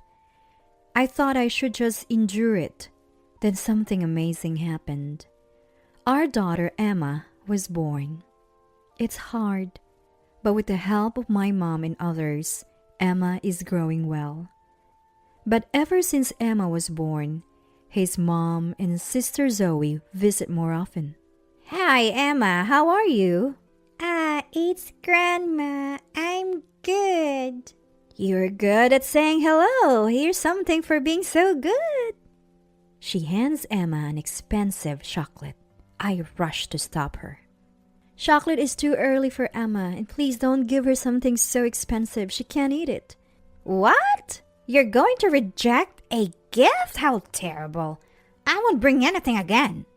It would be too late if something happened to Emma, so fine. Emma is unfortunate because she can't have chocolate due to her own mom. She's a kid. Let her have some fun. That's beside the point. What if Emma gets sick? Stop being so uptight. Let kids be kids. You're already confusing enough with your weird farming job. Sophia, Mom, Zoe, stop it. Not in front of Emma, please. Oliver finally speaks. Emma was anxiously watching us argue. I apologize, and she goes to another room. The situation has changed. It's not just about me enduring anymore. It could negatively affect Emma. I decide to avoid them as much as possible. I was managing somehow, but then disaster struck. Zoe had an accident and hurt her leg. According to his mom, it was a single vehicle accident. She needs rehab and will be in the hospital for a month. So I'll need $10,000 for the medical bills. She grabs the money we had saved from farm equipment. It's money we work hard to save for efficiency. That money is for the farm work, Mom. We can't afford to give it away. Farm work? More important than my daughter? We're family, aren't we? How can you say such a thing when Zoe is in trouble? I can't stand her invoking family only when it's convenient. Mom, what's going on? Emma comes over because of the raised voices. Oh, Emma, your mom is going to have Zoe, right, Sophia? Yes. Under the pressure, I nod. See you later, Emma. She leaves, satisfied. I sit down, defeated. Mom, are you okay? I'm okay, sweetie. Sorry for worrying you. I held Emma, looking anxious, and tried to soothe her. Spending this much money is hard, but it's for Zoe, so it's unavoidable. That's what I had to tell myself. But mom-in-law's demands just kept escalating. Cook meals because caring for her is tough. Do the laundry. She was asking for everything. When I tried to decline because of work, she'd say, "You're at home anyway, so what's the problem?" I felt both physically and emotionally drained. Do you want me to help? I can visit the hospital if you tell me where it is. No need. Zoe is my daughter. I can't impose on you. She kept asking for favors and taking money, but helping her was somehow imposing? Since the day of the accident, I haven't even seen Zoe. What if I go see her? I can swing back after work. You don't have to worry, Oliver. I'll take care of it. That's how she'd shut it down. Eventually, Oliver stopped asking about Zoe too. Maybe Zoe needs her space. Mom's looking after her, so she's fine. If she needs something, she'll reach out. That's the conclusion I settled on. If Oliver's not saying anything, it's not my place to dig deeper. The unexpressed stress kept piling up. Then one day, mother-in-law said she had something to do for Zoe and left alone. Usually either Oliver or I would go with her, but today she left alone. I was relieved and started cleaning the house. About an hour in, Oliver's phone rings. It's mother-in-law shopping. He's in the garage, so I consider picking up. Emma approaches. Hey, it's Grandma. Answer it quick. After saying that, the call abruptly ended. Panic. Oliver tried to signal that he was away from his desk but overheard a shocking conversation. I quickly opened my mobile phone and started a voice recorder app.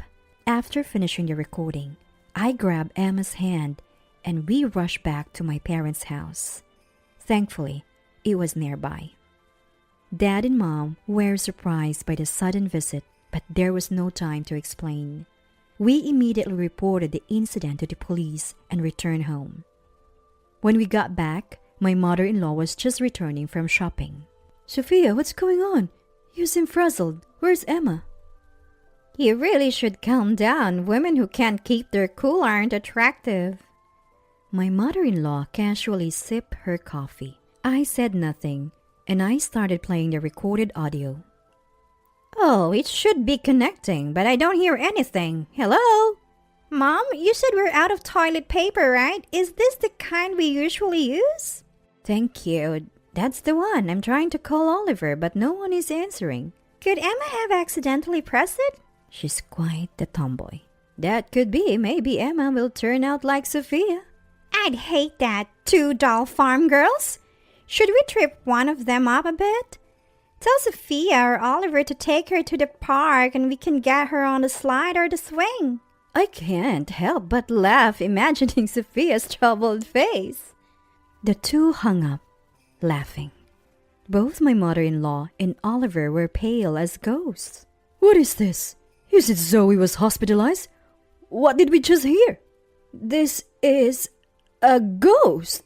Yes, a ghost. I'm worried about Zoe that I'm hearing things. You shouldn't be pushing me like this. So you're planning to hurt Emma based on hallucinations? You're the one who should be in the hospital.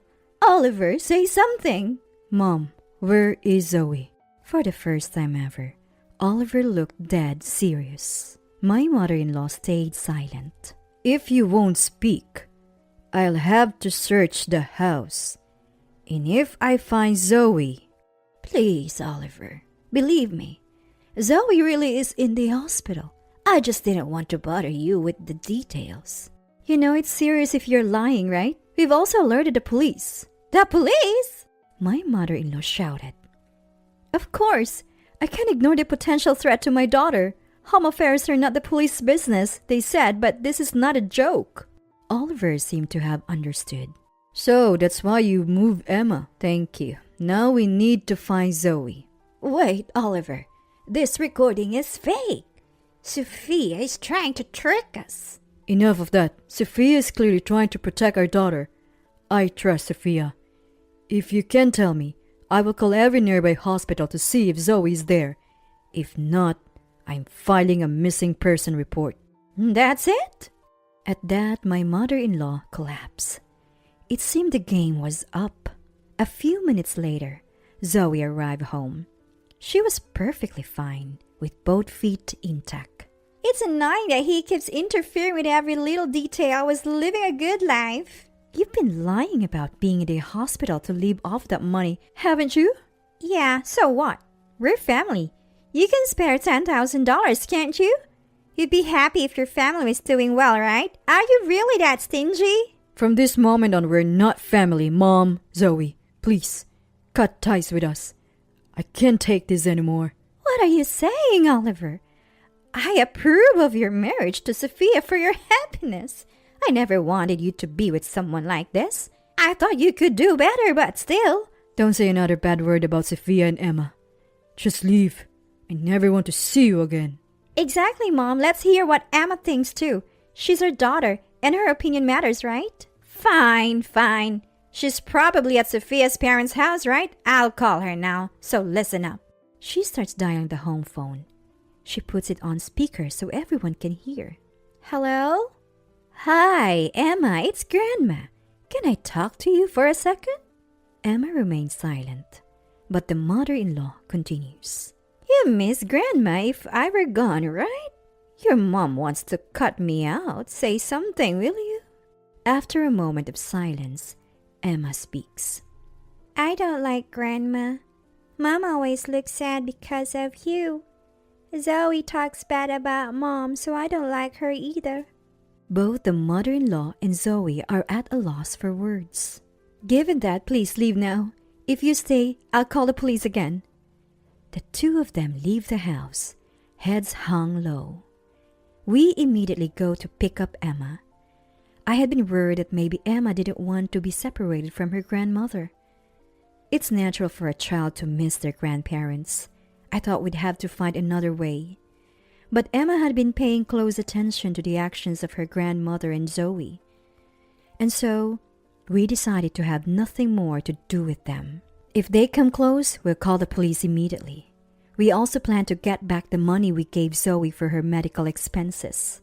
I later heard that Zoe lost her job. She was constantly getting yelled at by her boss for her poor work attitude. It's easy to imagine from her daily behavior. They probably needed money because Zoe lost her income. Now, they're living off the mother-in-law's pension. But she's too old to work, and Zoe's attitude is so bad that she can't hold a job. I saw them stocking up on discounted potatoes at the supermarket the other day. They both looked a bit thinner and worn out, but it's their own fault. Both Dad and Mom were really worried after this incident. We hadn't consulted them much since getting married, not wanting to be a burden.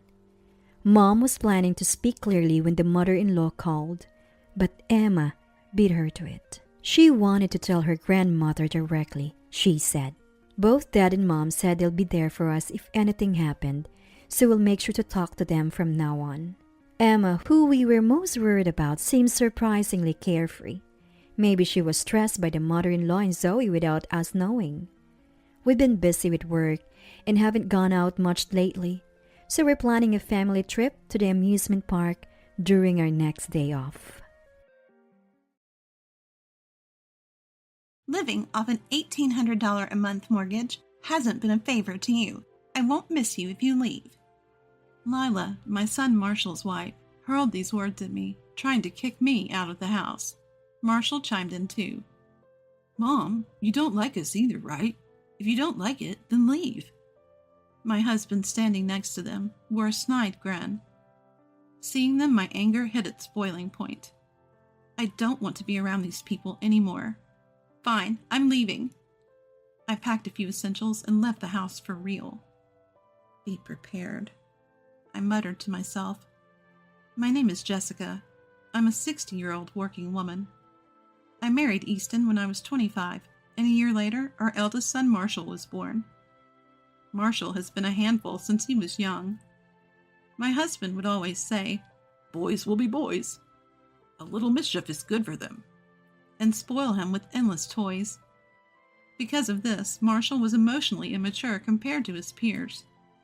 I had many concerns about his future, but he managed to graduate college and enter the workforce. 10 years ago, he married Lila, a fellow worker. I was moved by how well he had turned out at his wedding. But little did I know this was the beginning of a nightmare. Actually, when talk of Marshall marrying Lila came up, a house was bought under my name.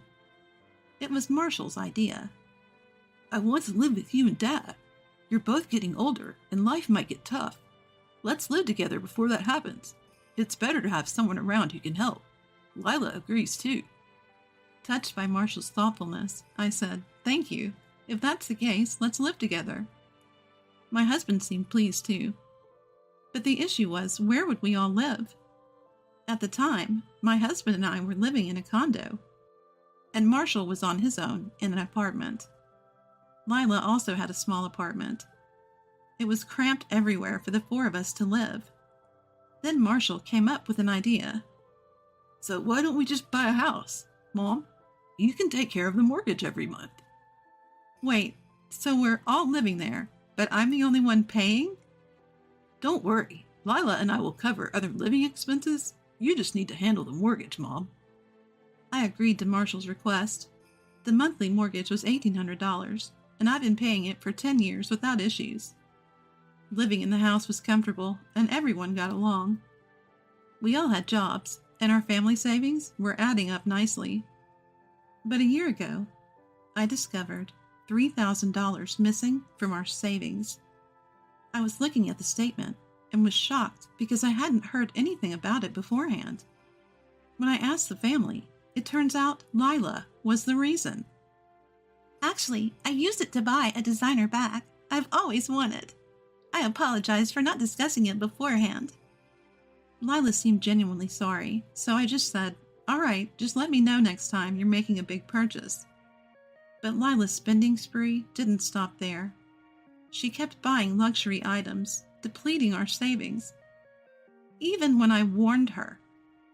Lila's bad spending habits only got worse, and so did her attitude. "I have stress too, you know. What's the harm in a little shopping?" she would retort, and refuse to stop her wasteful spending. For some reason, Marshall and my husband sided with Lila. Marshall was particularly harsh. "Lila's having a tough time at work. Cut her some slack."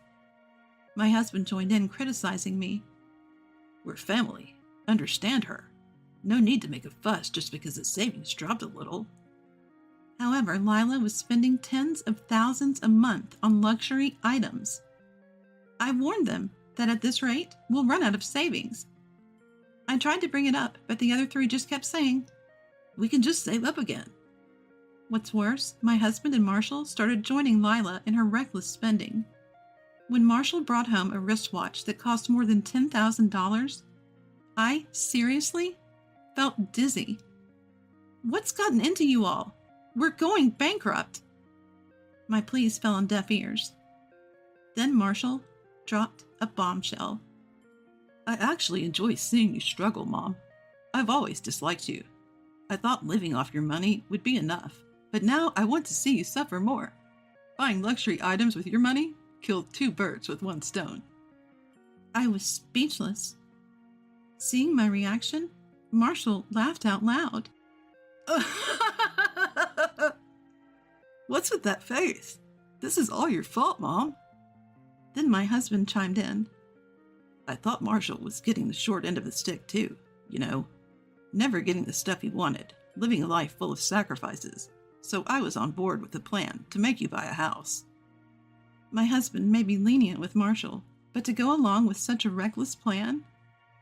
Just to be clear, I've never been unreasonably strict with Marshall. I've only emphasized basics like greeting people properly and meeting deadlines.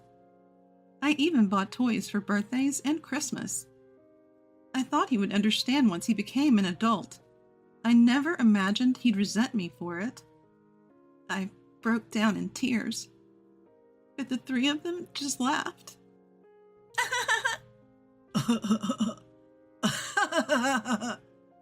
Crying doesn't make you any cuter, you know. I never liked you either, so I'm having a great time. Oh, let's all go to a fancy restaurant to cheer up. Without Jessica, of course. Lila said that, and Marshall and my husband agreed without a second thought.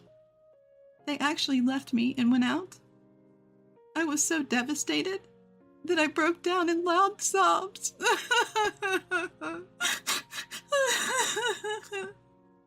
Revenge from the family I had always trusted was not something I could easily accept. After that, I tried to talk it out with my family.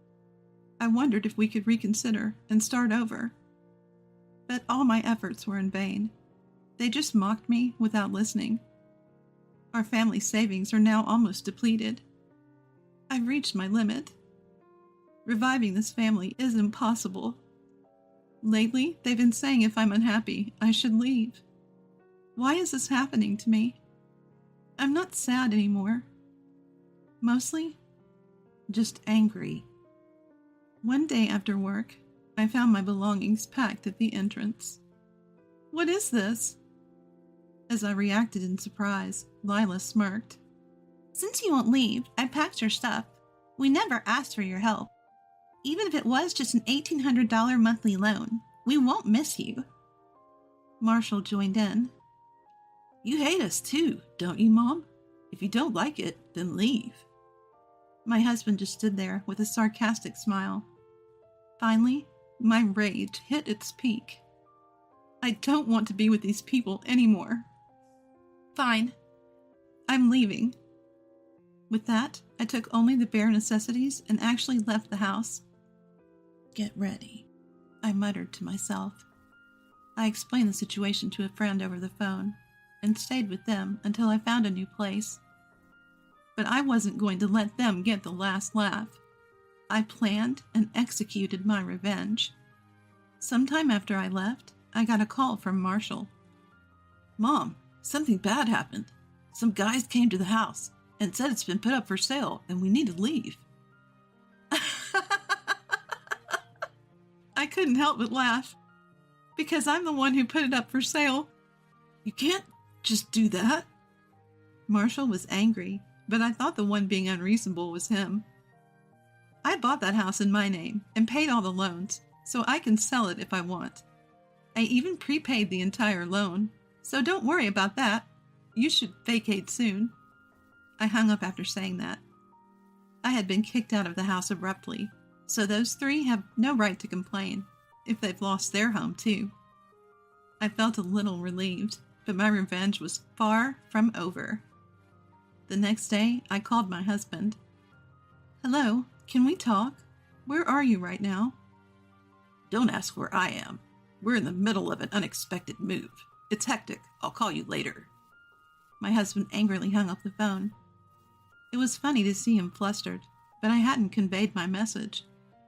I sent a message saying we had important things to discuss and asked him to spare an hour. I got a reply 2 weeks later saying the move was done and to come to the new place. Well, finding a place and moving takes time. I arrived at the specified address and found a rundown wooden apartment. Compared to our old house, it was pitiful. My husband appeared when I rang the doorbell at apartment 103. He looked exceptionally grim. Upon entering, Marshall and Lila were also sitting there with grim expressions. Oh, what's with those faces? But what a lovely home you have here. Ignoring my sarcasm, my husband weakly said, Never mind that. What did you want to talk about? I pulled out the divorce papers. I want to sever ties with you. We're getting divorced. Upon hearing this, my husband's face turned pale instantly. Wait a minute. We can't afford a divorce. We have no money. What will happen if you leave too? I don't care what happens to you. I'm not your ATM. 3 adults should be able to earn a living. The 3 of them exchanged troubled looks. My husband began to explain. Actually, Marshall and Lila were fired from their jobs. What? When were they fired? It was information I hadn't expected. Lila 3 months ago, and Marshall about a month ago. They had bad attitudes and were troublemakers, and we had no savings, so losing their incomes hurt us badly. Plus, we only found out they were fired when we chose a new place. They kept it a secret and pretended to go to work. Marshall chimed in, showing no remorse. When they say bad attitude, it's just stuff like ignoring deadlines and not greeting people. Since they were kids, I've always told them to meet deadlines and at least have the courtesy to greet people properly, and yet, Lila was no different. I only slept during meetings and threw coffee at my noisy boss, and yet they suddenly fired me? How unfair. That's when I decided to cut ties. Marshall and Lila, what you did could easily get you sued. I'm cutting ties with people who can't understand this even in their 30s. Now agree to the divorce. I won't be giving you any assets. But my husband was still resistant to divorce. Marshall and Lila kept annoyingly begging for money. Frustrated, I pulled out a stack of papers from my bag. This is a copy of my diary, I said. It's all documented.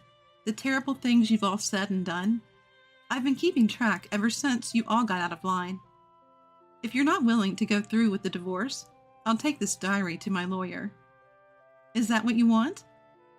The word lawyer seemed to spook my husband, who quickly changed his tone. All right, spare me the lawyer talk. I don't want to make a big deal out of this. Let's divorce. Marshall and Lila started to make a fuss. My husband yelled, Don't act all high and mighty when you're unemployed. They fell silent. Tired of the low-level bickering, I had them fill out the divorce papers. As I left the room, I told my husband, This mess? You're partly to blame for taking Marshall's side. Enjoy taking care of him. Being a parent to a grown child can be quite a challenge. I couldn't help but smirk. I had my own savings, so I didn't worry about making ends meet. I walked out of the apartment, light on my feet. 6 months later, I got a call from my ex-husband. Jessica, can you help me out? Where are you? I've been asking around, but no one seems to know. I calmly said, Well, I moved, but I didn't tell you my new address.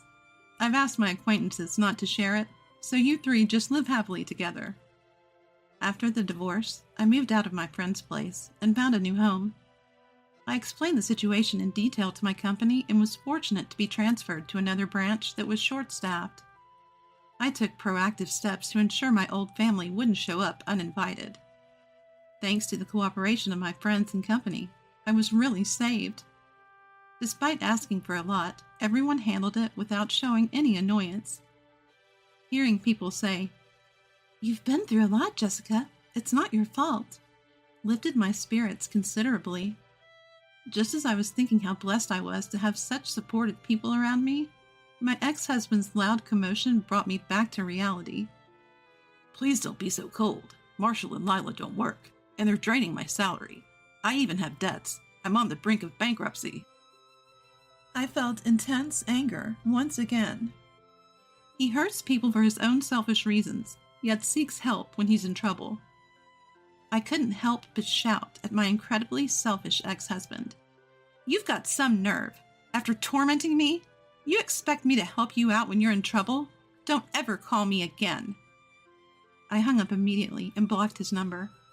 I also blocked calls from Marshall and Lila while I was at it. I had kept their numbers just in case I'd need to get in touch, but no more. I decided they were no longer necessary. I felt a sense of relief, like I finally cut all ties.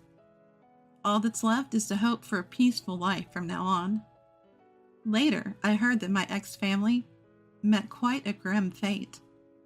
My ex-husband grew sick of Marshall and Lila's wasteful habits and went missing soon after our last call. I heard he even quit his job and disappeared. I don't know where he went, but I doubt he's leading a happy life. Marshall and Lila, on the other hand, are still caught in their cycle of debt, their habits of squandering money unchanged.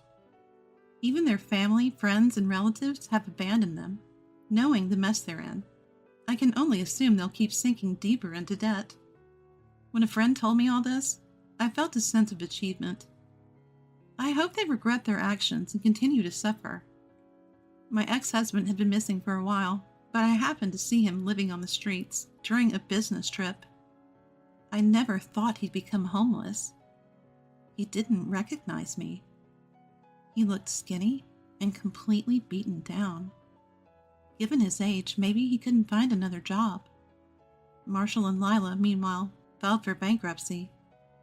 They never stopped spending, borrowed money like it was nothing, so it ended up this way. There was no concept of living off hard-earned money for them. These two spent their days blaming each other for their financial ruin, fighting all the time.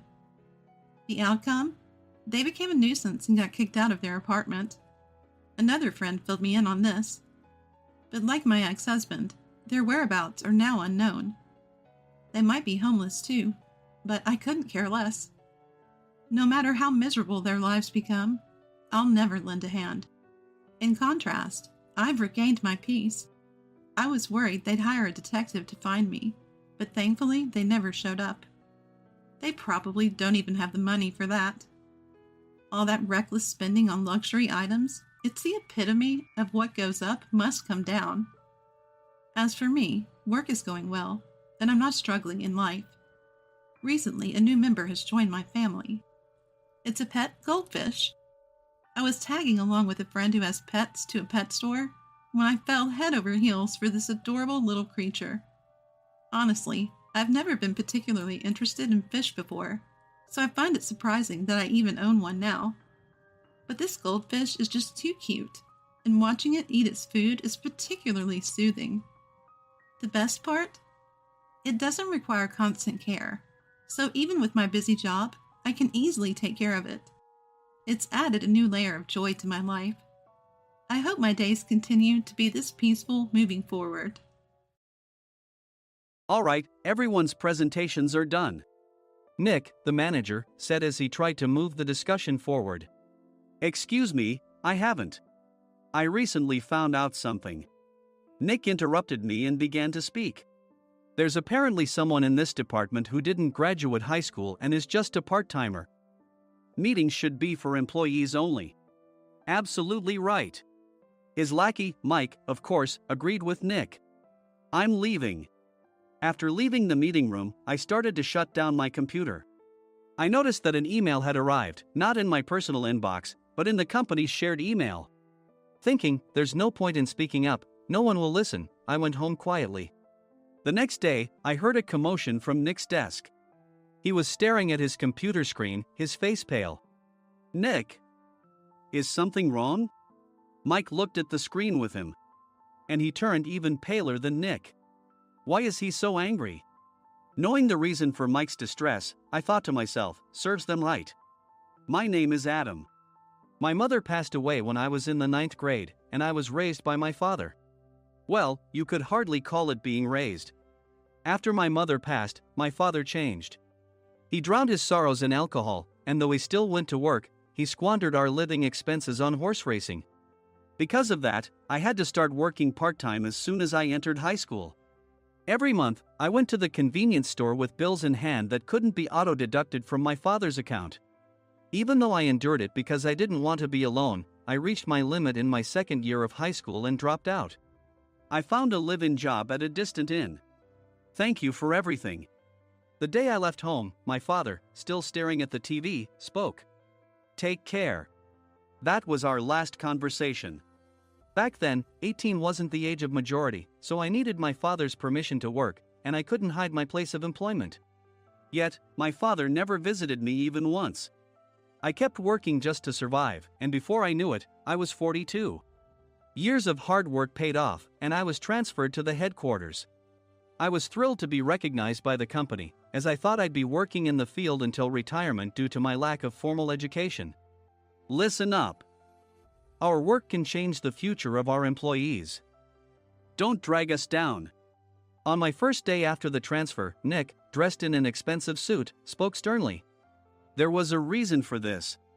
Our inn was located in a prominent tourist destination, known so well that everyone in the state could sing its commercial jingle.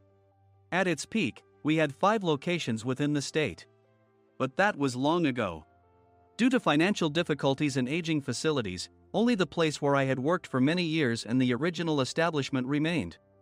I was prepared to lose my job anytime, but now there was a glimmer of hope. With the rise of social media, the tourist area where the inn was located started gaining attention again. Depending on how hard the sales department, where I was transferred, worked. We could either thrive or be forced to give up this prime location to the new hotel chains continuously popping up. For Nick, who had switched careers from another industry to strengthen our sales, this was a battle he couldn't afford to lose. I understood why he had to be strict. I will do my best. Nick sneered at my enthusiastic declaration. Did you not hear what I said? I'm sorry. I thought I was listening carefully. Out of habit from years of customer service, I apologized reflexively, though I had no idea what had offended him. Someone was watching me with a smirk. In this department, there are those who are expected to excel and those who have been shoved here because they have nowhere else to go. You are the latter. It was Mike, the section chief. He's 7 years younger, at 35. But he was called to headquarters much earlier than I was and had been moving around within the headquarters ever since. I'm not jealous, but I can't accept that he's my boss. Graduating from a prestigious university, he has an unusually high pride and caused many problems as a newbie, making things very difficult for me when I was the front desk leader. When I found out Mike was transferred to the sales department a month before me, I was disheartened. Mike is right. With just a middle school diploma, there's not much you can do. Don't even think about achieving results. As if I didn't exist, Nick remarked, I'm thirsty. Mike eagerly ran to the coffee maker. It seems Mike is Nick's lackey. I regretted being happy about my transfer to headquarters, wishing I had stayed on site forever. Send a direct mail to every company on this list by the end of the day. Nick only assigned me tasks that even a new graduate could handle. What? There are over 1,000 companies. You want me to send to all of them by today? Yes, if you and your fellow misfits split the work, even those with nowhere else to go should finish by today. I glanced at the employees typing away expressionlessly. They were worn out from customer service, only thinking about leaving on time, or were women reassigned after having children, with zero motivation for work. Even Sam, a new graduate from the same university as Mike, who was supposed to be among the expected achievers, had no enthusiasm for the job, having joined the company wanting to do customer service. I don't care what they say, I plan to quit anytime, he said. Only Nick and Mike were highly motivated, making all the decisions between the two of them. I originally only wanted to work at the inn to survive and had no particular attachment to this job. I swallowed my words, thinking I had no right to reprimand them. About a month after the transfer, Nick told us with a frustrated look. To commemorate the 50th anniversary, we've decided to create a plan exclusive for one group per day. Originally, Mike and I were supposed to come up with it, but our president, Mr. Thompson, insists on hearing everyone's opinions. So, you all get a chance. As Nick explained, Mike began handing out prints. Make sure not to embarrass Nick. If your ideas are half-baked, you'll have to redo them. It seemed that they had printed his handwritten notes by Mr. Thompson, which included several questions and a section for free responses. It made sense why Nick had to seek our input, given that all responses had to be submitted to Mr. Thompson. We were given a week to think about it, and a meeting was scheduled to compile our ideas. My plan is to let guests enjoy both the old and modern America. Nick began the presentations. Guests would watch a master confectioner at a nearby traditional sweet shop make sweets in front of them. The welcome drink would be premium tea in a bottle. Nick's plan was certainly attractive. After his presentation, Nick called on us to present in the order we were seated. Just as I stood up for my turn. All right, everyone's presentations are done. Excuse me, I haven't. I recently found out something. Nick interrupted me. There's someone in this department who didn't graduate high school and is just a part-timer. He was likely talking about me. I joined the company as a part-timer and was made a full-time employee when I turned 20. That was 20 years ago, so Nick and Mike probably had no chance to know until recently. Meetings should be for employees only. Absolutely right. After that, Nick kept creating opportunities to solicit everyone's opinions, purposefully excluding me from speaking. The meeting unexpectedly heated up and went past the scheduled end time. A few people asked to leave, and the discussion continued with the remaining few. Still here? Normally, you'd leave in that situation. Though I had no attachment to the job initially, hearing kind words from customers made me want to make them happier. For someone like me, with nowhere to go, the inn was my home and customer service was my life. I felt pathetic about my current self. I'm leaving. I left the conference room and started shutting down my computer. I noticed an email had arrived, not in my personal inbox, but in the company's shared email. Thinking no one would listen to what I had to say anyway, I quietly went home. The next day, while preparing the DM as instructed, I heard a commotion from Nick's desk. In his haste to stand up, he hit his knee on the desk. He stared at his computer screen, his face pale. "Nick! What's wrong?" Mike, thinking he should be the first to rush over, approached Nick while still wearing his coat. He peered at the screen with Nick. And he turned even paler than Nick. Why is he so angry? Who is responsible for this company? Nick, more irritated than ever, asked, and Mike answered without checking. Probably Sam. Sam wasn't there because he was attending a morning training session for new hires. Nick gave up on getting angry and returned his gaze to the screen. They were looking at an email that arrived right after the end of the working day yesterday. Apparently, no one, including me, had checked it before leaving. The email was from a large company that used us for their annual employee trips. The president and executives of that company also frequently used our services personally. President of the company, Mr. Mason himself, had declared that neither he nor his company would ever use our services again. Well, some companies cancel their employee trips or stop using our services due to financial struggles. Let's just move on. Mike kept wiping the sweat from his forehead with a handkerchief. Knowing why Mike was so agitated, I quietly watched their interaction. Do you know how much revenue we get from that company? We can find other guests to fill the rooms, but we'll lose the banquet costs, gift shop revenue, rental car fees, and more. Moreover, the gifts were supposed to be prepared by the traditional confectionery shop involved in Nick's proposed plan.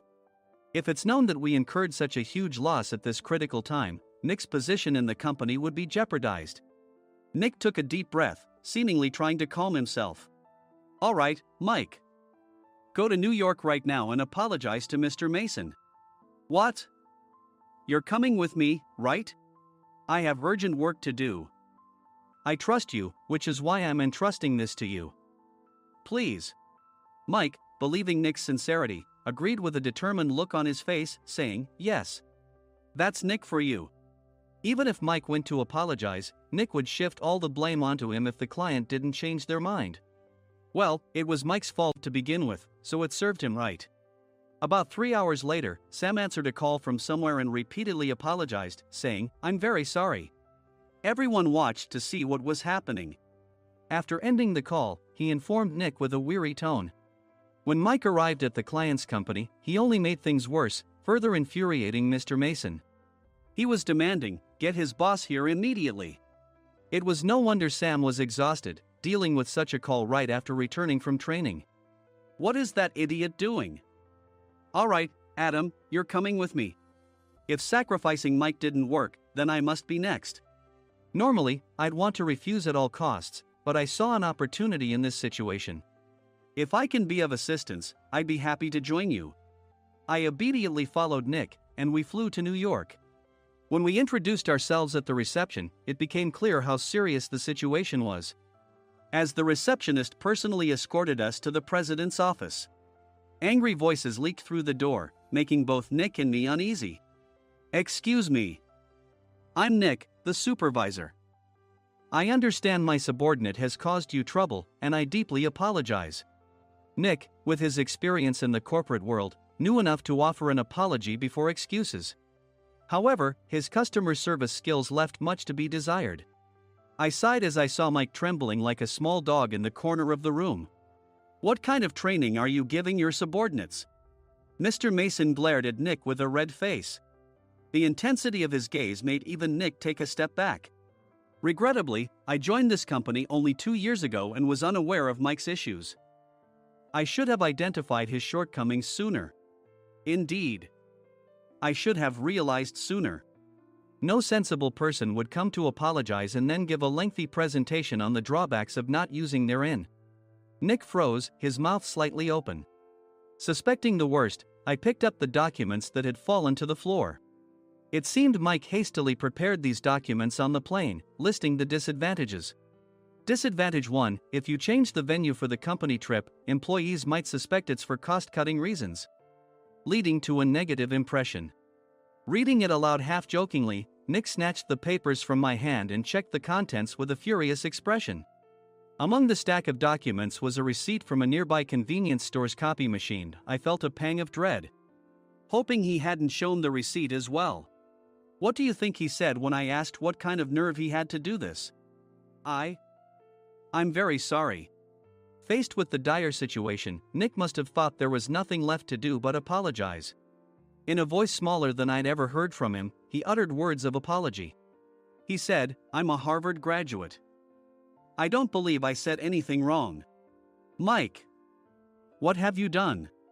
Forgetting his plan to pin the blame on Mike, Nick yelled loudly, even in front of Mr. Mason. "I didn't do anything wrong." "You're still saying that? Look at him." Mike pointed at me with a shaking hand. "I was assigned to headquarters in my 20s and now I'm a section chief. This guy only made it to headquarters at 42. Everything I've done proves I was right. So why are we losing the contract?" Having said his piece, Mike collapsed to the floor. "Of course. You were sent there because you had nowhere else to go." Mike never expected to hear such words from someone he looked down upon. He lunged at me, and Nick hurriedly stepped in to stop him. "Mr. Thompson told me Mike is a quick thinker, and to take good care of him." There's no way he was pushed aside. "Don't make things worse here." "He didn't say quick thinker, he said only quick-witted, didn't he?" I don't remember that part. I recalled the many troubles Mike caused when he was a newbie. When Mike was on the front line, his pride was so high that he never apologized to customers. Customer service, especially in our job, doesn't work alone. It brings both good and bad situations. If the front staff or housekeepers made mistakes, or the cleaning company didn't properly clean a room, one had to apologize to the customers regardless of personal fault. Mike, in such situations, would never apologize, insisting he wasn't at fault. This often angered customers, and as the front desk leader, I frequently had to apologize on his behalf. He caused complaints and disrupted operations, which is why he was quickly moved to headquarters. In departments where he didn't interact directly with customers, his quick thinking was beneficial and things went well. But it seemed his flaws were starting to show. Corporate reservations are supposed to be entered into the system by the sales representative. But a quick check yesterday revealed that more than 10 items were missing from the client's reservation. The handover document clearly stated what needed to be prepared. Why didn't you enter it into the system? Why do we have to give them special treatment? Filling rooms near the banquet hall, setting up all the food in advance. Specifying the brand of wine, they're too demanding. No wonder he always angered customers, I thought, feeling a headache coming on. Grouping them in rooms near the banquet hall is for our benefit too. It makes it easier for the staff to set up beds and serve breakfast since everyone's schedule is synchronized. As for the other requests, Mr. Mason suggested them to lighten our load. I didn't know that. Nick finally seemed to realize that Mike was the one who had angered the client. What did you say to them? I just told them we wouldn't give them special treatment anymore. We shouldn't waste effort on things that don't bring in money. I was utterly exasperated at his lack of understanding of customer service. Of course, we shouldn't comply with unreasonable demands. But carrying over successful practices from past stays makes customers feel remembered and enhances their experience. Good memories encourage repeat visits. That's part of our job. I looked down at Mike, who was sitting on the floor. In our job, nothing is a waste. Mr. Thompson likely moved you to the sales department, hoping you'd finally understand this. How do you think he feels now that you've failed to meet his expectations? Mike, tears in his eyes, fled the president's office. I was amazed he still hadn't apologized. You have it tough, Adam. It's okay, we're all employees of the same company. I deeply apologize for this disrespectful incident. Especially after all the care you've shown us. If it weren't for you, Adam, I really would have stopped staying here. When I heard you were moving to the sales department, I was willing to reconsider if you handled it. Seeing us talk so amicably, Nick's face contorted. Do you two know each other? Adam's service is excellent. I always requested him specifically. Normally, we don't accept specific staff requests, but we made an exception for Mr. Mason, adjusting my shifts accordingly. He had personally stayed at our hotel just before my transfer, and during casual conversation, I mentioned, I'm moving to the sales department soon. If I hadn't told him then, things could have been much worse. Please continue to take care of us. I look forward to it. On the return flight, Nick awkwardly offered me a can of beer. It's still working hours. Of course, I had no intention of forgiving him for a single beer. Nick might try to pin everything on Mike and avoid any consequences. While pondering this, a startling fact came to light. Nick, the tea bottles for the plan have arrived. I handed Nick a bottle labeled with our inn's name. They look good. What are you talking about? These are plastic bottles. I had assumed we would use the trendy, high-end bottling tea. But what arrived were ordinary plastic bottles of tea with customized labels. The only unique aspect was the label, which had the inn's name, making it look customized. Upon further investigation, I discovered that a substantial amount of money was set to be paid to the tea company. It was priced like bottling tea. Does this plastic bottle really cost $100 each? The tea inside is specially blended for us. The extra cost is for that. Wouldn't it be better to use another tea company? Or is there a specific reason we must use this one? As Nick continued to make excuses, I showed him a printed email. I informed the tea company's president, Mr. Mitchell, that we discovered irregular payments and he confessed. He said you two were high school classmates and planned to split the extra money. That idiot. Why did he confess? That's not important. You should worry about yourself, this could turn into a police matter. Opening the bottle cap, I suggested. How about calming down with this tea? It supposedly has a relaxing effect. Nick drank the tea frantically. In the following days, decisions were made about their fates. Mike was reassigned to the General Affairs Department, with no chance of transfer or promotion, as per Mr. Thompson's orders. As for Nick, since the payment to the tea company hadn't yet been made, he narrowly avoided legal trouble. Instead, he was encouraged to leave the company, and to avoid further complications, Nick submitted his resignation. Rumor has it that connections between HR departments have made it difficult for him to find new employment. Even though it was good to have those two gone, something unexpected happened in the sales department. Everyone became motivated and united in refining the 50th anniversary plan. In the end, my plan was adopted. We collaborated with the Tourist Information Center to provide personalized guides. The plan, tailored to the number of guests, was truly special for the 50th anniversary. Hey, is Adam's family coming to stay? I immediately booked that special plan for my family. Sam noticed it on the reservation list and quickly picked up on it. Yes, I'm inviting my father. That's great. I might invite my parents too. I lacked the courage to face my father just as Adam. But here, with the confidence Mr. Mason praised, I felt ready. The 50th anniversary plan was a perfect opportunity to reconnect with my father. I hoped to bring back the days when we could laugh together as we once did.